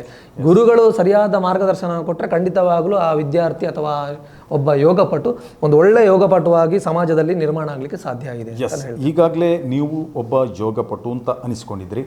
ಯೋಗಪಟು ಆದ ನಂತರ ಈಗ ಯೋಗ ಶಿಕ್ಷಕರಾಗಿ, ಹೌದು, ಒಬ್ಬ ಶಿಕ್ಷಕನಾಗಬೇಕು ಅಂತಾದರೆ ಅಂದರೆ ಬೇರೆ ಬೇರೆ ರೀತಿಯ ಒಂದು ಶಿಕ್ಷಕ ಅಂತ ಗುರುತಿಸ್ಕೊಳ್ಬೇಕಾದ್ರೆ ಅವನಿಗೆ ಒಂದು ಕಾಲಾವಕಾಶ ಬೇಕಾಗ್ತದೆ. ಹೌದು. ಇನ್ನು ನಿಮ್ಮ ಒಂದು ಜೀವನದಲ್ಲಿ ನೀವೊಬ್ಬ ಯೋಗಪಟುವಾಗಿ ನಂತರದ ದಿನಗಳಲ್ಲಿ ಒಬ್ಬ ಶಿಕ್ಷಕನು ಅಂತ ಗುರುತಿಸ್ಕೊಳ್ಬೇಕಾದ್ರೆ ಅದಕ್ಕೆ ನಿಮಗೆ ಒಂದು ಸಮಯಾವಕಾಶ ಅಂತ ಬೇಕು. ಸಾಮಾನ್ಯವಾಗಿ ಎಷ್ಟು ಕಾಲಾವಕಾಶ ಬೇಕಾಗ್ತದೆ? ಸುಮಾರು 2-3 ವರ್ಷಗಳ ಅಂತರ ಇತ್ತು ನನಗೆ ಏನು ಮಾಡೋದು ಅಂತ. ಯೋಗ ಈಗ ಸ್ಪರ್ಧೆಗಳಿಗೆ ನಾವು ಹೋಗ್ತಾ ಹೋಗ್ತಾ ಅದೇ ಅಭ್ಯಾಸ ಆಗಿ ಕ್ಲಾಸ್ ಮಾಡಬೇಕಲ್ವಾ ಅಂತ ಒಂದು ಭಾವಿಸಿದಾಗ ನಾನು ನೇರವಾಗಿ ನಮ್ಮ ಗುರುಗಳನ್ನು ನಾನು ಕೇಳಿಕೊಂಡೆ. ನಾನೀಗ ಮಕ್ಕಳನ್ನು ತಯಾರು ಮಾಡಲಿಕ್ಕೆ ನನ್ನಿಂದ ಸಾಧ್ಯನಾ ಅಂತ ಹೇಳಿದರು. ಆ ಸಂದರ್ಭದಲ್ಲಿ ನಾನು ಸುಳ್ಯದಲ್ಲಿ ಒಂದು ಪ್ರಪ್ರಥಮ ಬಾರಿಗೆ ಒಂದು ವಿಕಾಸ ಯೋಗ ತರಬೇತಿ ಕೇಂದ್ರ ಅಂತೇಳಿ ಪ್ರಾರಂಭ ಮಾಡಿದೆ. ಅದು ಗುರುಗಳ ಒಂದು ಸಪೋರ್ಟಲ್ಲಿ ನಾನು ಅವರ ನಿರ್ದೇಶನದ ಪ್ರಕಾರ ನಾನು ಅವರಿಂದಲೇ ಉದ್ಘಾಟನೆಗೊಂಡಿತ್ತು ಆ ಒಂದು ತರಗತಿ. ಅಲ್ಲಿಂದ ನಂತರ ನಾನು ಕಲಿಸುವಿಕೆ ಜರ್ನಿ ಸ್ಟಾರ್ಟ್ ಆಗಿರುವಂಥದ್ದು. ಆಗ ಇದು ಆಲ್ಮೋಸ್ಟ್ ಯಾವ ಸುಮಾರು 2015 ಸಂದರ್ಭ. 15 ಭಾರತ ದೇಶದಲ್ಲಿ ಆರಂಭಗೊಂಡ ಯೋಗ ಡೇ ಆರಂಭಗೊಂಡ ವರ್ಷವೇ. ಹೌದಾ, ಯೋಗ ಡೇ ಆರಂಭ ಆದ ವರ್ಷವೇ. ಅದೇ ನನಗೆ ಸ್ವಲ್ಪ ಇನ್ಸ್ಪೈರ್ ಆಗಿದ್ದು ಮೊದಲಾಗಿ. ಯಾಕೆಂದ್ರೆ ಆಗ ಯೋಗಕ್ಕೆ ಅಷ್ಟು ಅದಕ್ಕಿಂತ ಹಿಂದೆ ಯಾವುದೇ ಮಹತ್ವ ಇರಲಿಲ್ಲ. ಯೋಗ ಅಂದ್ರೆ ವಿಶ್ವಸಂಸ್ಥೆಯಲ್ಲಿ ಕೂಡ ಅದು ಅಂಗೀಕೃತಗೊಂಡ ಅದಕ್ಕೆ ಬಹಳಷ್ಟು ಮಹತ್ವ ಬಂತು. ಮತ್ತೆ ನಮ್ಮ ದೇಶದ ಪ್ರಧಾನಿಯವರು ಕೂಡ ಅದಕ್ಕೆ ಒಳ್ಳೆಯ ಒಂದು ಸಪೋರ್ಟಿವ್ ಆಗಿ ಅದನ್ನ ಅವರೇ ಸ್ವತಃ ಮಾಡುವ ಮೂಲಕ ಜನರನ್ನ ಅದರಲ್ಲಿ ತೊಡಗಿಸಿಕೊಳ್ಳುವಾಗಿ ಮಾಡಿ. ಸುಮಾರು ಆ ಸಂದರ್ಭದಲ್ಲಿ ವಿಶ್ವ ದಾಖಲೆಯನ್ನೇ ಮಾಡಿತ್ತು, ನಾವು ನೋಡಿದ್ದೇವೆ ಅದನ್ನು. ಸೊ ಆ ಸಂದರ್ಭದಲ್ಲಿ ಅದು ನನಗೆ ಸ್ವಲ್ಪ ಇನ್ಸ್ಪೈರ್ ಆಗಿತ್ತು. ಮತ್ತೆ ತುಂಬಾ ನಾನು ಅವರನ್ನ ಆಲ್ರೆಡಿ ನಾನು ಅವರನ್ನು ಫಾಲೋ ಮಾಡೋ ಕಾರಣ ಬಹಳ ನನಗೆ ಯೋಗದಲ್ಲಿ ಅವರೇ ಸ್ವತಃ ಯೋಗಾಭ್ಯಾಸವನ್ನು ಮಾಡುವಾಗ ನಾವಿಷ್ಟೆಲ್ಲ ಯೋಗಾಭ್ಯಾಸವನ್ನು ಮಾಡ್ತೇವೆ, ಸಾಧನೆಗಳನ್ನು ಮಾಡಿದ್ದೇವೆ ಅಥವಾ ಇನ್ನೂ ಸಾಧನೆಯನ್ನು ಮಾಡ್ತಾ ಇದ್ದೇವೆ, ಇದು ಯಾವುದು ಪೂರ್ಣ ಅಂತ ಅಲ್ಲ, ಎಲ್ಲವನ್ನು ಕಲ್ತಿದ್ದೇವೆ ಅಂತಲ್ಲ, ನಾವು ಕಲಿತಿರುವಂತಹ ಅಭ್ಯಾಸವನ್ನು ಮುಂದಿನ ಜನ್ರೇಷನ್ಗೆ ಅದನ್ನು ತೆಗೆದುಕೊಂಡು ಹೋಗಬೇಕಲ್ವ ಅಂತ ಏನೊಂದು ದೃಷ್ಟಿಯಿಂದ ಅದು ನನಗೆ ಮೊದಲು ಇನ್ಸ್ಪಿರೇಷನ್ ಕೊಟ್ಟಿತ್ತು. ಆ ನಂತರದಿಂದ ನಾನು ಮೇಡಮ್ ಹತ್ರ ಕೇಳಿ ನನ್ನನ್ನು ಇನ್ನೊಬ್ಬರ ನಮ್ಮ ಬೆಂಗಳೂರಿನಲ್ಲಿ ಒಬ್ಬರು ಪರಿಚಯದವರಿದ್ದರು, ಅವರ ಹತ್ರ ಕೇಳಿ ನಾನು ಕೋರ್ಸನ್ನು ಮಾಡಲಿಕ್ಕೆ ನನಗೆ ಉತ್ಸಾಹ ಆಯಿತು. 2016-17 ಸಂದರ್ಭದಲ್ಲಿ ನಾನು ಎಸ್ವ್ಯಾಸ ಸಂಸ್ಥೆಯಲ್ಲಿ ಯೋಗ ಪ್ರಮಾಣೀಕೃತ ಶಿಕ್ಷಕನ ತರಬೇತಿಯನ್ನು ಪಡ್ಕೊಂಡೆ. ತದನಂತರದಲ್ಲಿ ಆನಂತರ ಮತ್ತೆ ಹಿಂದೆ ತಿರುಗಿ ನೋಡಲೇ ಇಲ್ಲ. ಅಲ್ಲಿಂದ ಒಂದು ಪುಟ್ಟ ಸಂಸ್ಥೆಯನ್ನು ಕಟ್ಟಿಕೊಂಡೆ. ಆ ಪುಟ್ಟ ಸಂಸ್ಥೆಯನ್ನು ಕಟ್ಟಿಕೊಂಡು ಒಂದಷ್ಟು ಮಕ್ಕಳಿಗೆ ಮೊದಲಾಗಿ ನಾನು ಮಕ್ಕಳಿಗೆ ಆಲ್ರೆಡಿ ನಾನು ಕಾಂಪಿಟೇಟರ್ಸ್ ಆದ ಕಾರಣ ನಾನು ಮಕ್ಕಳಿಗೆ ಅದನ್ನು ಕಲಿಸಿಕೊಡ್ಲಿಕ್ಕೆ ಅವಕಾಶ ಮಾಡಿಕೊಟ್ಟೆ. ತದನಂತರದಲ್ಲಿ ನನಗೆ ಎಕ್ಸ್ಪೀರಿಯನ್ಸ್ ಆದ ಹಾಗೆ ನನ್ನ ಕೋರ್ಸಿನ ಏನು ಅನುಭವ ಪಡ್ಕೊಂಡಲ್ವ, ಆ ಅನುಭವವನ್ನು ದೊಡ್ಡವರಿಗೂ ಕೂಡ ಅವರಲ್ಲಿ ಕೂಡ ಪ್ರಯೋಗ ಮಾಡಲಿಕ್ಕೆ ಪ್ರಯತ್ನ ಮಾಡಿ ಅದರಲ್ಲಿ ಸಫಲ ಆದೆ ನಾನು. ಮತ್ತು ಬೇರೆ ಬೇರೆ ಶಿಬಿರಗಳು ನನಗೆ ಸಿಕ್ಕಿತು, ಆಮೇಲೆ ಬೇರೆ ಕ್ಯಾಂಪ್ಗಳು ಸಿಕ್ಕಿತ್ತು. ನಾನಂತರ ಕಾರ್ಯಾಗಾರಗಳಾಗಿರ್ಬೋದು ಅಥವಾ ಬೇರೆ ಬೇರೆ ಕ್ಲಾಸ್ ಕೊಡಲಿಕ್ಕೆ ನನ್ನನ್ನು ಕರೆದ್ರು. ಅದು ನನಗೆ ಸ್ವಲ್ಪ ಸಪೋರ್ಟಿವ್ ಆಗಿ ಬಂದ ಕಾರಣ ನಾನು ಈ ಲೆವೆಲ್ಗೆ ಬರಲಿಕ್ಕೆ ಕೂಡ ಕಾರಣ ಆಯಿತು ಅಂತ. ಎಸ್ ಸಂತೋಷ್ ಅವರೇ, ಈಗ ನಾನು ಹೇಳೋ ಪ್ರಕಾರ ಈಗ ನೀವು ಈಗಾಗಲೇ 2015ರಿಂದ ನೀವು ಒಂದು ತರಬೇತಿ ಕೇಂದ್ರವನ್ನು ಸ್ಥಾಪನೆ ಮಾಡಿ ನಂತರದ ದಿನಗಳಲ್ಲಿ ನಿರಂತರವಾಗಿ ಮಕ್ಕಳಿಗಿರ್ಬೋದು ಅಥವಾ ದೊಡ್ಡವರಿಗಿರ್ಬೋದು, ಮಹಿಳೆಯರಿಗೆ, ಪುರುಷರಿಗೆ ಎಲ್ಲರಿಗೂ ಕೂಡ ತರಬೇತಿಯನ್ನು ಕೊಡ್ತಾ ಇದ್ದೀರಿ. ಇದರಲ್ಲಿ ನಿಮಗೆ ಒಂದು ಸ್ವಲ್ಪ ಮಟ್ಟಿನ ರಿಸ್ಕ್ ಅನಿಸೋದಿಲ್ವಾ ಅಂತ? ಸ್ಟಾರ್ಟಿಂಗ್ ನನಗೆ ಫಸ್ಟ್ ನನಗೆ ರಿಸ್ಕ್ ಅಂತ ಅನಿಸಿತ್ತು. ಅಂದರೆ ಮಕ್ಕಳನ್ನು ಈಗ ನಾವು ಅಭ್ಯಾಸ ಮಾಡುವಾಗ ನಾವೇ ರಿಸ್ಕ್ ತಗೊಳ್ತಾ ಇದ್ದೇವೆ ಎಲ್ಲದಕ್ಕೂ ಅಲ್ವಾ. ಇನ್ನೊಂದು ಮಗುವನ್ನು ತಯಾರು ಮಾಡುವಂಥದ್ದು, ಇನ್ನೊಂದು ಯೋಗಪಟುವನ್ನು ತಯಾರು ಮಾಡಬೇಕು ಅಂತ ಅನ್ನುವಾಗ ಬಹಳ ರಿಸ್ಕ್ ಇರ್ತದೆ. ಉದಾಹರಣೆಗೆ ಏನಂದರೆ ಅವರ ಫ್ಯಾಮಿಲಿಯಿಂದ ಒತ್ತಡ ಬರುವಂಥದ್ದು ಇರ್ತದೆ, ಅವರ ಪೇರೆಂಟ್ಸ್ಗಳಿಂದ ಒತ್ತಡ ಬರುವಂಥದ್ದು ಇರ್ತದೆ. ಆನಂತರ ಸಮಾಜದಲ್ಲಿ ಬೇರೆ ಬೇರೆ ವಿಷಯಗಳಿಂದ ನಮ್ಮನ್ನು ಒಂದು ರೀತಿಯಲ್ಲಿ ನೋಡೋ ಒಂದು ವರ್ಗವೇ ಇರ್ತದೆ. ಏನೋ ಸ್ವಲ್ಪ ಸಾಧನೆಯನ್ನು ಮಾಡ್ತಾರೆ, ಅವರೇನೋ ಸ್ವಲ್ಪ ಮುಂದೆ ಹೋಗ್ತಾರೆ ಅಂತ ಅನ್ನುವಾಗ ಸ್ವಲ್ಪ ಅದು ಸಾಮಾನ್ಯವಾಗಿ ಈ ಒಂದು ಕಾಲಘಟ್ಟದಲ್ಲಿ ಇದೆ. ಹಾಗಾಗಿ ಆ ಸಮಯದಲ್ಲಿ ರಿಸ್ಕ್ ಅಂತ ಅನಿಸಿತ್ತು. ಬಟ್ ಅದನ್ನು ನಾನು ಬಹಳ ನಾಜೂಕಾಗಿ ತಗೊಂಡೆ. ಯಾವ ರೀತಿ ಅಂತ ಹೇಳಿದರೆ ಕರೆಕ್ಟಾಗಿ ಅದನ್ನು ನಾನು ಒಂದು ರೂಟ್, ನನ್ನದೇ ಒಂದು ದಾರಿ ನಾನು ಅದನ್ನು ಒಂದು ಕ್ರಿಯೇಟ್ ಮಾಡಿದೆ. ಗುರುಗಳ ಮಾರ್ಗದರ್ಶನ ಒಂದು ಮುಖ್ಯ ಆಗಿತ್ತು. ಅವ್ರ ಹತ್ರ ನಾನು ಏನೇ ನನ್ನ ಹತ್ರ ಡೌಟ್ಸ್ಗಳಿದ್ದರೆ ಆವಾಗ ನಾನು ಯೋಗ ಡಾಕ್ಟ್ರನ್ನು ಸಂಪರ್ಕ ಮಾಡ್ತಿದ್ದೆ, ಗುರುಗಳನ್ನು ಸಂಪರ್ಕ ಮಾಡ್ತಿದ್ದೆ.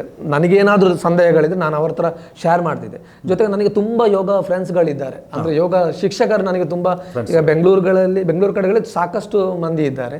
ಬೇರೆ ಬೇರೆ ಎಲ್ಲರಿಂದಲೂ ಕೂಡ ನಾನು ಅದನ್ನು ಯಾವ ರೀತಿ ಆಸನ ಮಾಡುವಾಗಲೂ ಅಷ್ಟೇ, ಯಾವುದೇ ಅಭ್ಯಾಸವನ್ನು ಕಲಿಸುವಾಗ ನನಗೇನಾದರೂ ಡೌಟ್ ಬಂತು ಅಂತಂದರೆ ನಾನು ಅದನ್ನು, ನನಗೆ ಕೋರ್ಸಲ್ಲಿ ಸಿಗದಂತಹ ವಿಷಯಗಳು ಕೂಡ ನನಗೆ ಅವರಿಂದ ಸಿಕ್ಕಿದೆ.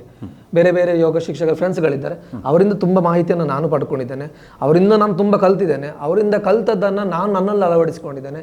ಎಲ್ಲರಿಂದ ಕಲ್ತಂತಹ ಅಭ್ಯಾಸವನ್ನು, ವಿದ್ಯೆಯನ್ನು ಆ ಮಗುವಿನಲ್ಲಿ ಮತ್ತು ಆ ಯೋಗ ಕಲಿಯುವವರಲ್ಲಿ ಒಂದು ದಾರಿ ಇರದ ಕಾರಣ ಈಗ ಸಣ್ಣ ಉದಾಹರಣೆ ಹೇಳೋದಾದ್ರೆ ಕಳೆದ ವರ್ಷ ನಾವು 7 ಮಕ್ಕಳನ್ನ ರಾಷ್ಟ್ರಮಟ್ಟಕ್ಕೆ ಪ್ರತಿನಿಧಿಸಿದಂಥದ್ದು ಕೂಡ ನಮ್ಮ ಸಂಸ್ಥೆಯಿಂದ ಆಗಿ ಹೋಗಿದೆ. ಸುಳ್ಯದಲ್ಲಿ ಒಂದು ಯೋಗಿನ ಚಿತ್ತಸ್ಯ ಯೋಗ ಕೇಂದ್ರ ಅಂತೇಳಿ ಒಂದು ಸಂಸ್ಥೆಯನ್ನು ಮಾಡಿಕೊಂಡು ಅಲ್ಲಿ ಒಂದಷ್ಟು ಜನ ಬರ್ತಾ ಇದ್ದಾರೆ, ಒಂದು ನಂಬಿಕೆಯಿಂದ ಬರ್ತಾ ಇದ್ದಾರೆ.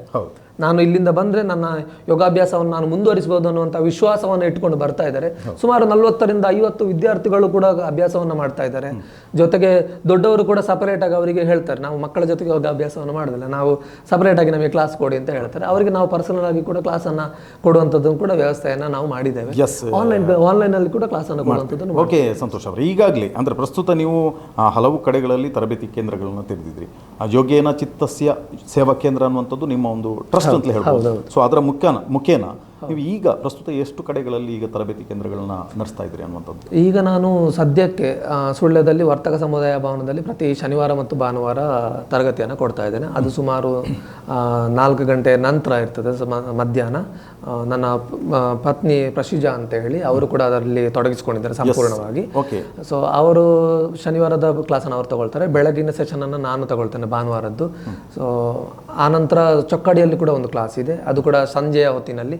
ನಾನು ಡ್ಯೂಟಿ ಮಾಡ್ತಾ ಇರ್ತೇನೆ. ಸೊ ನಾನು ಡ್ಯೂಟಿ ಮಾಡುವ ಮಧ್ಯೆ ಸಮಯವನ್ನು ಬಿಟ್ಟು ನಾನು ಉಳಿದ ಸಮಯವನ್ನು ಸಂಪೂರ್ಣವಾಗಿ ಯೋಗದಲ್ಲಿ ತೊಡಗಿಸಿಕೊಳ್ಳುವ. ಎಸ್ ಸಂತೋಷ್ ಅವರು, ಈಗಾಗಲೇ ನೀವು ಹೇಳಿದ್ರಿ ಅಂದರೆ ಬೇರೆ ಬೇರೆ ಕಡೆಗಳಲ್ಲಿ ತರಬೇತಿ ಕೇಂದ್ರಗಳನ್ನು ನಡೆಸ್ತಾ ಇದ್ರಿ, ಅದರ ಜೊತೆಯಲ್ಲಿ ನೀವು ಡ್ಯೂಟಿ ಅಂದ್ರಿ.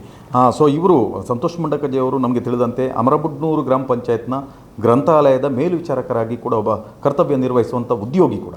ಈ ಉದ್ಯೋಗದ ಸಮಯದಲ್ಲಿ ನೀವು ಹೇಳಿದಂತೆ ಈಗ ಈ ರೀತಿಯ ಒಂದು ಯೋಗ ತರಬೇತಿ, ಈಗ ನೀವು ಯೋಗವನ್ನು ಮಾಡ್ಬೋದು, ಅಭ್ಯಾಸ ಮಾಡ್ಬೋದು, ಆದರೆ ತರಬೇತಿ ಕೊಡಬೇಕು ಅಂತಾದರೆ ಅವರು ಬರುವ ಸಮಯಕ್ಕೆ ನೀವು ಕೂಡ ಅಲ್ಲಿ ಇರಬೇಕಾಗ್ತದೆ. ಇದನ್ನು ಹೇಗೆ ಹೊಂದಾಣಿಕೆ ಅಂದರೆ ಸಮಯದ ಹೊಂದಾಣಿಕೆಯನ್ನು ಹೇಗೆ ನೀವು ನಿಭಾಯಿಸ್ಕೊಂಡು ಹೋಗ್ತೀರಾ ಅನ್ನೋಂಥದ್ದು?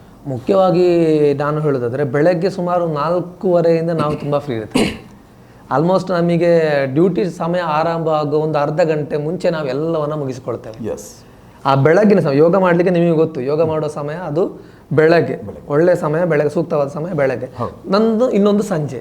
ಹಾಗಾಗಿ ನಮಗೆ ಡ್ಯೂಟಿ ಟೈಮ್ ಮಾಡಲಿಕ್ಕೆ ಅಂದರೆ ಡ್ಯೂಟಿ ಟೈಮ್ 8-9 ತಾಸು ಡ್ಯೂಟಿ ಆದರೂ ಕೂಡ ಡ್ಯೂಟಿಗೆ ನಮಗೆ ಯಾವುದೇ ಎಫೆಕ್ಟ್ ಆಗದ ರೀತಿಯಲ್ಲಿ ನಾನು ಬೆಳಗ್ಗೆ ಮತ್ತು ಸಂಜೆ ಹೊತ್ತಿನಲ್ಲಿ ಸುಮಾರು 7 ಗಂಟೆಯ ನಂತರ, ಬೆಳಗ್ಗೆ ಆದರೆ ನಾವು 4-5 ಗಂಟೆಯಿಂದ ಎದ್ದು ಅಭ್ಯಾಸವನ್ನು ಮಾಡಿ ಆನ್ಲೈನ್ ಕ್ಲಾಸನ್ನೆಲ್ಲ ಮುಗಿಸ್ಕೊಂಡು ನಂತರ 7 ಗಂಟೆ ಆಗುವ ನಾವು ಸುಳ್ಯಕ್ಕೆ ಬಂದು ಕ್ಲಾಸನ್ನು ಕೊಟ್ಟು ತದನಂತರ ನಾನು ಆಲ್ಮೋಸ್ಟ್ ನನ್ನ 8:45-9 ಗಂಟೆ ಆಗೋ ನಂದೆಲ್ಲ ಆಲ್ರೆಡಿ ಎಲ್ಲ ಮುಗ್ದಿರ್ತದೆ, ಯೋಗದ ವಿಚಾರ ಮುಗ್ದಿರ್ತದೆ. ಮತ್ತೆ ಅದನ್ನು ಮುಂದುವರಿಸಿದಾದ್ರೆ ಅದನ್ನ ಮತ್ತೆ ಮೇಡಮ್ ನನ್ನ ಮಿಸ್ಸಸ್ ಅವರು ಅದನ್ನು ತಗೊಂಡು ಹೋಗ್ತಾರೆ. ಈಗ ನೀವು ನಿಮ್ಮ ವೈಫ್ನ ಬಗ್ಗೆ ಹೇಳಿದ್ರಿ, ಸೊ ನಿಮಗೆ ಮದುವೆ ಆಗುವ ಮೊದಲೇ ನಿಮ್ಮ ಪತ್ನಿಯವರು ಯೋಗ ಪಟುವಾಗಿದ್ರ ಅಥವಾ ಅದನ್ನ ಮುಂದೆ ಕಲ್ತಿದ್ರ ಅಥವಾ ನಿಮ್ಮ ಜೊತೆ ಸೇರಿ ಕಲ್ತ್ರ ಅಂತ ಹೇಳುವಂಥದ್ದು? ಅದಕ್ಕೊಂದು ಕಾರಣ ಇದೆ. ಈಗ ಏನು ಅಂತ ಹೇಳಿದ್ರೆ, ನಾನು ಸುಮಾರು ಅವರು 2014-15 ಸಂದರ್ಭ ನಾನು ಮದುವೆಯಾಗ ಮುಂಚೆ ಅವರನ್ನು ನೋಡಿದ್ದೆ.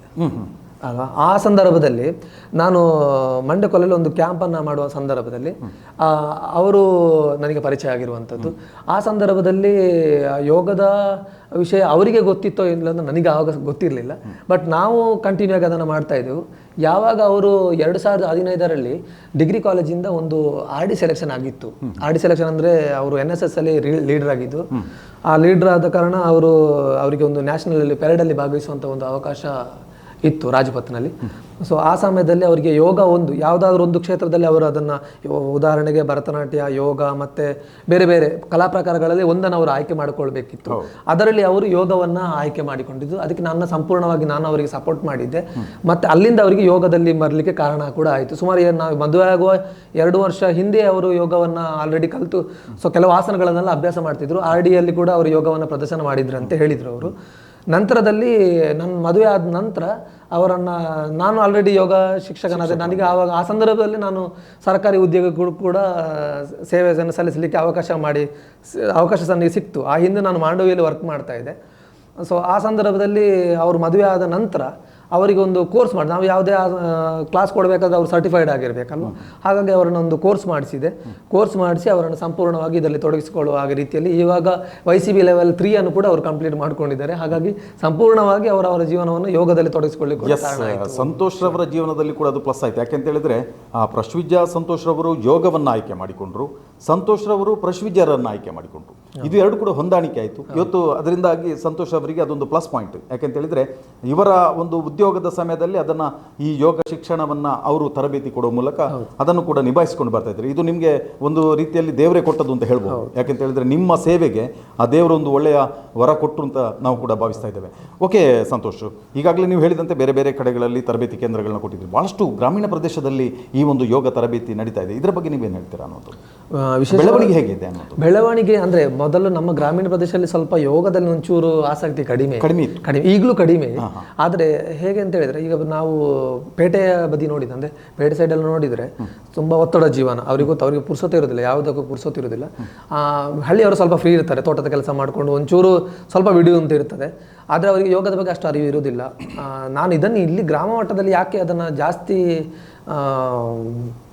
ಅಂದರೆ ಅದನ್ನು ತೊಡಗಿಸ್ಕೊಳ್ಬೇಕು ಅಂತ ನಾನು ಯಾವಾಗ ಸ್ಟಾರ್ಟ್ ಮಾಡಿದ್ನೋ, ನನಗೆ ವಿಶೇಷವಾದಂಥ ಒಂದು ಫಲ ಸಿಕ್ಕಿದೆ. ಹೇಗೆ ಅಂತ ಹೇಳಿದರೆ, ಯಾಕೆ ಎಲ್ಲ ಪೇಟೆಯವರಿಗೆ ಮಾತ್ರ ಅದರ ಸೌಲಭ್ಯ ಸಿಕ್ಕಿದೆ, ಅವರಿಗೆಲ್ಲ ಕೂಡ ಅವಕಾಶಗಳಿತ್ತು, ಹಳ್ಳಿಯ ಮಕ್ಕಳಿಗೆ ಯಾಕೆ ಸಿಗೋದಿಲ್ಲ ಅಂತ ಅನ್ನೋ ಒಂದು ಕೊರಗು ನನಗೆ ನಾವು ಕಲಿಯುವಾಗ ಇದ್ದ ಕಾರಣ ನನಗೆ ಹಳ್ಳಿಯಲ್ಲೇ ಏನಾದರೂ ಒಂದು ಸಾಧನೆ ಮಾಡಿಸಬೇಕು. ಸುಳ್ಯದ ಭಾಗದಂಥ ಈ ಒಂದು ಪರಿಸರದಲ್ಲಿ ಯೋಗ ಇಷ್ಟು ಬೆಳವಣಿಗೆ ಆಗಿದೆ, ಯೋಗದಲ್ಲಿ ಮಕ್ಕಳು ತುಂಬ ಸಾಧನೆಯನ್ನು ಮಾಡಿದ್ದಾರೆ. ಉಳಿದ ನಾವು ತಾಲೂಕುಗಳಿಗೆ ಗಮನಿಸಿದರೆ ಸುಳ್ಯ ಅತಿ ಹೆಚ್ಚು ಬಹುಮಾನವನ್ನು ಪಡ್ಕೊಂಡ ತಾಲೂಕೇ ಸುಳ್ಯ ಆಗಿದೆ ಅಲ್ವಾ. ಹಾಗಾಗಿ ಹಳ್ಳಿಯ ಮಕ್ಕಳಿಗೆ ಯೋಗಾಭ್ಯಾಸವನ್ನು ಕಲಿಸಿಕೊಟ್ರೆ ಹಳ್ಳಿಯಿಂದ ಆಲ್ರೆಡಿ ಪೇಟೆಯವರಿಗೆಲ್ಲ ಅವಕಾಶಗಳು ಸಿಗ್ತವೆ, ಎಲ್ಲದರಿಂದಲೂ ಮತ್ತು ಎಲ್ಲ ಅನುಕೂಲಕರವಾದಂಥ ವಾತಾವರಣ ಇದೆ. ಹಳ್ಳಿಯ ಮಕ್ಕಳಿಗೆ ಆ ಥರದ ಒಂದು ವಾತಾವರಣ ಇಲ್ಲ. ಕೆಲವು ಕಷ್ಟದ ದಿನಗಳನ್ನು ಅವರು ನೋಡಿ ಬಂದಿರ್ತಾರೆ, ಎಲ್ಲ ಅವಕಾಶಗಳು ಕೂಡ ಸಿಗೋದು ಕಡಿಮೆ. ಆ ಒಂದು ಕಾರಣಕ್ಕೋಸ್ಕರ ಯೋಗದ ಅವಕಾಶ ಹಳ್ಳಿಯ ಮಕ್ಕಳಿಗೆ ಸಿಗಬೇಕು ಅನ್ನುವಂಥ ಮಹಾ ಒಂದು ಆಸೆ ಇತ್ತು ನನಗೆ. ನಾವು ಕಷ್ಟಪಟ್ಟು ಅನುಭವಿಸಿ ಬೇರೆ ಬೇರೆ ಕಷ್ಟಗಳನ್ನು ಅನುಭವಿಸಿ ಈ ಒಂದು ಹಂತಕ್ಕೆ ಬಂದಿರುವಂಥದ್ದು. ಆ ಥರದ ಕಷ್ಟಗಳು ಅವರಿಗಾಗಬಾರ್ದು. ಅವರು ಯೋಗಾಭ್ಯಾಸದಲ್ಲಿ ಇನ್ನಷ್ಟು ಸಾಧನೆಯನ್ನು ಮಾಡಬೇಕು ಅನ್ನೋಂಥ ಒಂದು ಆಸೆ ಇದ್ದ ಕಾರಣ ಹಳ್ಳಿಯಲ್ಲಿ ನಾನು ಹೆಚ್ಚು ಅದನ್ನು ತೊಡಗಿಸಿಕೊಳ್ಳಿಕ್ಕೆ ಕಾರಣ ಆಯಿತು. ಈಗ ನಿಮ್ಮ ಪ್ರಕಾರ ಈ ಶಾಲೆಗಳಲ್ಲಿ ಯೋಗ ಅನ್ನುವಂಥದ್ದನ್ನು ತೊಡಗಿಸಿಕೊಳ್ಳುವಂಥ ಒಂದು ಪ್ರಕ್ರಿಯೆಗಳು ನಡೀತಾ ಇದೆಯಾ? ಹೌದು, ಸರ್ಕಾರಿ ಶಾಲೆಗಳಲ್ಲಿ ಅಥವಾ ಖಾಸಗಿ ಶಾಲೆಗಳಲ್ಲಿ. ಈಗ ಅದು ಹೇಗಂತ ಹೇಳಿದರೆ, ಈಗಾಗಲೇ ನಾನು ಹೇಳೋದು, ಅದು ಶಾಲೆಗಳಲ್ಲಿ ಪ್ರತಿ ಶಾಲೆಯಲ್ಲಿ ಒಬ್ಬ ಯೋಗ ಶಿಕ್ಷಕನು ಹುಟ್ಟಿಕೊಳ್ಬೇಕು ಅಂತ ಅಂದರೆ ಅದರದ್ದೊಂದು ಪ್ರೊಸೀಜರ್ ಆಗ್ತಾ ಇದೆ. ಅದು ಇನ್ನೂ ಬಂದಿಲ್ಲ. NEP ಶಿಕ್ಷಣ ನೀತಿಯಲ್ಲಿ ಅದು ಬರಲಿಕ್ಕೂ ಸಾಧ್ಯತೆಗಳುಂಟು. ಪ್ರತಿ ಶಾಲೆಗಳಲ್ಲಿ ಒಬ್ಬೊಬ್ಬರು ಯೋಗ ಶಿಕ್ಷಕರು ಇರಬೇಕು ಅಂತ. ಆದರೆ ಕೆಲವು ಕಡೆಗಳಲ್ಲಿ ಯೋಗ ಶಿಕ್ಷಕರು ಇರಬೇಕು ಅಂತ ಇರ್ತದೆ, ಕಾಲ್ ಫಾರ್ ಆಗೋದಿಲ್ಲ. ಹಾಗಾಗಿ ನಮ್ಮನ್ನು ಕೆಲವರು ಕರೀತಾರೆ, ಶಾಲೆಯಲ್ಲಿ 1 ಗಂಟೆ ತರಗತಿಗಳಿಗೆ ಕರೀತಾರೆ. ಆ ಸಂದರ್ಭದಲ್ಲಿ ನಾವು ಶಾಲೆಗಳಿಗೆ ಹೋಗಿ ಕಲಿಸಿಕೊಟ್ಟದ್ದು ಕೂಡ ಇದೆ. ಪ್ರತಿ ಶಾಲೆಯಲ್ಲಿ ಆಕ್ಟಿವಿಟಿ ಪೀರಿಯಡ್ಗಳಂತ ಇರ್ತದೆ. ಈಗ ಹಳ್ಳಿಗಳಲ್ಲಿ ಶಾಲೆಗಳಲ್ಲಿ, ಸರ್ಕಾರಿ ಶಾಲೆಗಳಲ್ಲಿ ಆ ಥರದ್ದು ಇರುವುದಿಲ್ಲ. ಆದರೆ ಅವರಿಗೆ ಬೇರೆ ಚಟುವಟಿಕೆಗಳು ಇರ್ತದೆ. ಯೋಗದಲ್ಲಿ ಅವರಿಗೂ ಉಚಿತವಾಗಿ ತರಬೇತಿಯನ್ನು ಕೊಡುವಂಥದ್ದು ಇರ್ತದೆ. ಆದರೆ ಒಬ್ಬ ನುರಿತ ಯೋಗ ಶಿಕ್ಷಕನನ್ನು ಅಲ್ಲಿ ಸೇವೆಗೆ ಅವಕಾಶ ಮಾಡಿ ಕೊಟ್ಟು ಕಲಿಸಿಕೊಡುವಂಥದ್ದು ಕಡಿಮೆ ನಾವು ನೋಡಿದ ಮಟ್ಟಿಗೆ.